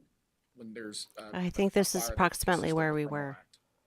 Did you all have reason to believe that the fire had still been burning recently, or did you have any evidence of when the fire was? I did not. No. Were you the lead detective on this case? I was not. How does that work with the homicide unit? So at the time of this notification, I was actually on another scene, which delayed my response to the location of River Park. But we worked shift work. We also have a rotation about how we're assigned cases. So, if you are if you're number 3 on the list, as that third homicide, in sequential order, you would get that third homicide that occurred. And it could be months, could be days, could be hours. And you don't know. So what does everybody else do? So we assist in investigations, but in this time frame we're talking about, we also did a lot of death investigations as well. What are death investigations? Suspected criminal acts, and at the time it was policy for the unit and the department that we would investigate all overdoses, which kept us extremely busy. But this was obviously not a death investigation, right? No, it was an obvious criminal act. Were you, I guess, what you all call the scene detective? Yes. What does that entail? So my job was to make notifications to our command, and then the command notifies the person that's going to be assigned as a lead investigator. Try to obtain as much information at the scene as I possibly can. Make sure that the scene integrity is there, that all the evidence that is identifiable is secured, and then subsequently calling CSU, our crime scene unit, to help me process the scene, collect evidence, photograph evidence, as means to collect all the evidence related to that incident. What sort of evidence did you notice here?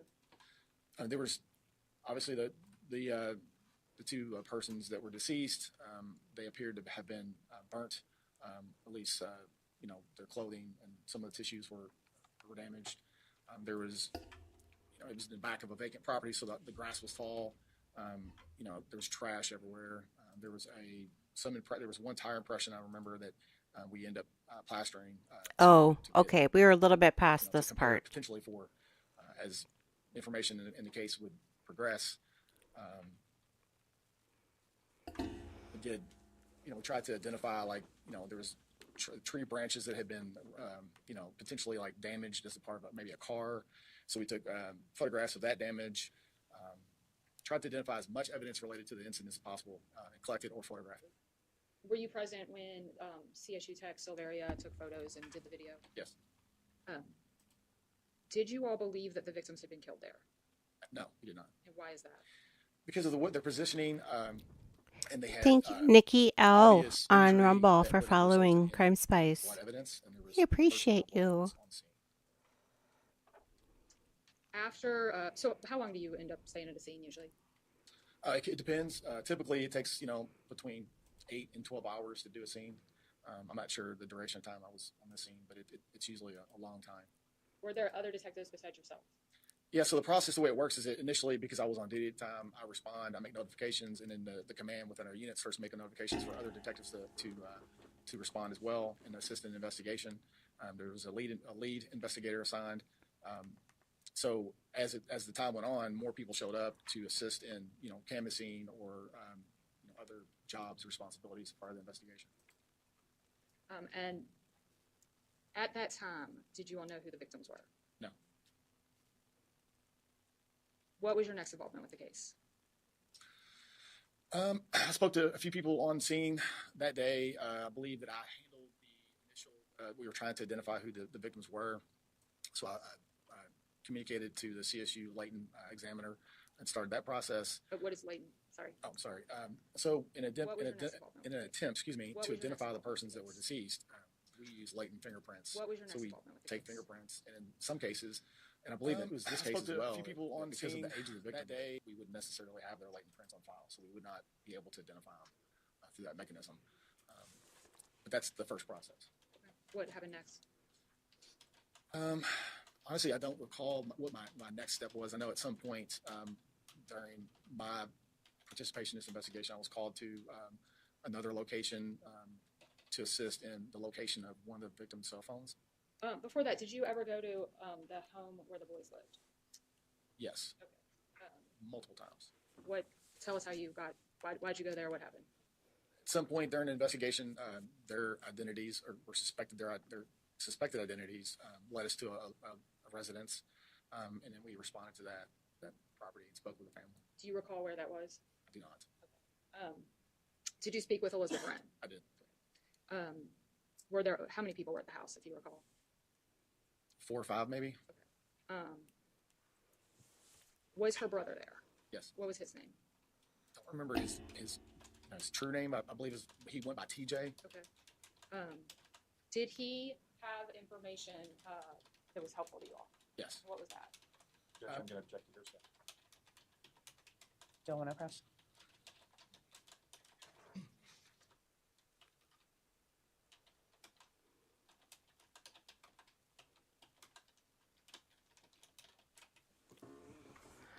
Okay. So YouTube was telling me that my internet went down. So we went through.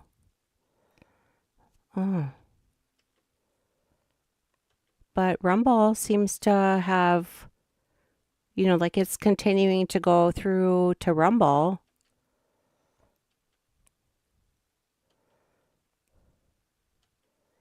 Hopefully we don't have to restart. Did TJ Wren have the address for Brice Rhodes? OBS, when I first started this live stream this morning, OBS crashed. It says OBS disconnected. Try to connect again. So that's why there's the very first one I did for 20 minutes or so is called Overview. He did. Or at least know where he lived. He did. And so what happened with Mr. Wren? So he got into my police vehicle and he showed me the address where the defendant lived. So you all drove over there together? Yes. Where was that address? I don't recall the address. It was off of, let's say off North Height maybe, but I have to refer to my investigative report to. That's fine. What neighborhood is that? It's kind of like Lower Brownsboro Road area. And so you and TJ drove over there? Yes, and Detective Mike Lauder from the homicide unit as well. Were you all in the same car? We were. What were you thinking would happen? Were you just going to write down, note the address and leave? Yeah, I thought it was important that he, one, is identify the address, but once we got to the address, because of the way the multi-family dwelling buildings were kind of laid out, we actually were going to have to walk into the building to get an address, like an apartment number. So we were in the process of doing that, and we were interrupted. And what was the interruption? The defendant arrived to his property, his home, and TJ identified the defendant because based off his vehicle. So we got in my police vehicle to not alert him that we were there. What car was he driving? It was a Charger. What color? I want to say it was black, but honestly, I don't remember. Oh, this is where we were. We were at the. What did the defendant do at the residence? Sorry. I think he walked in. I don't recall that as well, but he wasn't there very long. We were in my police vehicle, and it was a very short duration of time, and then we subsequently followed him to not alert him. In my police vehicle, you weren't in a cruiser? No, I'm in a marked car. So you followed him with Detective Lauder and TJ Wren? Yes, TJ was in the backseat. What happened? We followed him. He went down Zorn Avenue to get on 71. He took 71 to 65 South, and at that point, I identified that potentially he observed me because it appeared that he was doing what we would consider counter surveillance. It's the way he was driving his vehicle. So he took 75 or 65 south all the way down to Fern Valley over to Preston Highway, went north. He turned around, went south, and then he went back north, which in my experience as law enforcement would be, we would describe that as counter surveillance.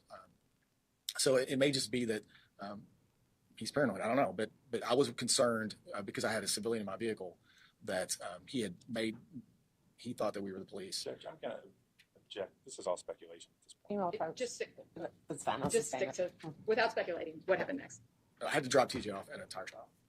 I had to physically. Okay, this ask is him to where walk we into a were. tire shop We were for farther himself. into his testimony. I'm all And did you continue discombobulated. following the defendant at that point? Did you involve other cars? I did. And were you present when he was arrested? I was. Okay, can you describe what happened there? We alerted other members. I think what I'm gonna do. Made contact with the defendant at the speedway, I believe it was. I think what I'm gonna do is pause here at 12:31:50 or 2:32. 2 hours 32 minutes. Look at how much longer we have. 2 hours 32 minutes 01. Okay, so I'm going to cut this live stream and start a new one at like 15 minutes from now. I think I'm going to reset my browser because I'm starting to get error messages on the left and on the right. Naturally. Always something. But you know what? When I had my Mac, when I was using my MacBook before this, like when I would take a break halfway through a live stream, I would like have to like run like a disk something or other. So for now, there's no music for this.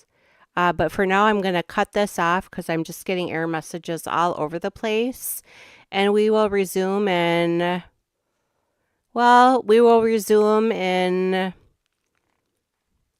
half an hour or so. Okie dokie for the rest of this. I feel bad. All right. BRB.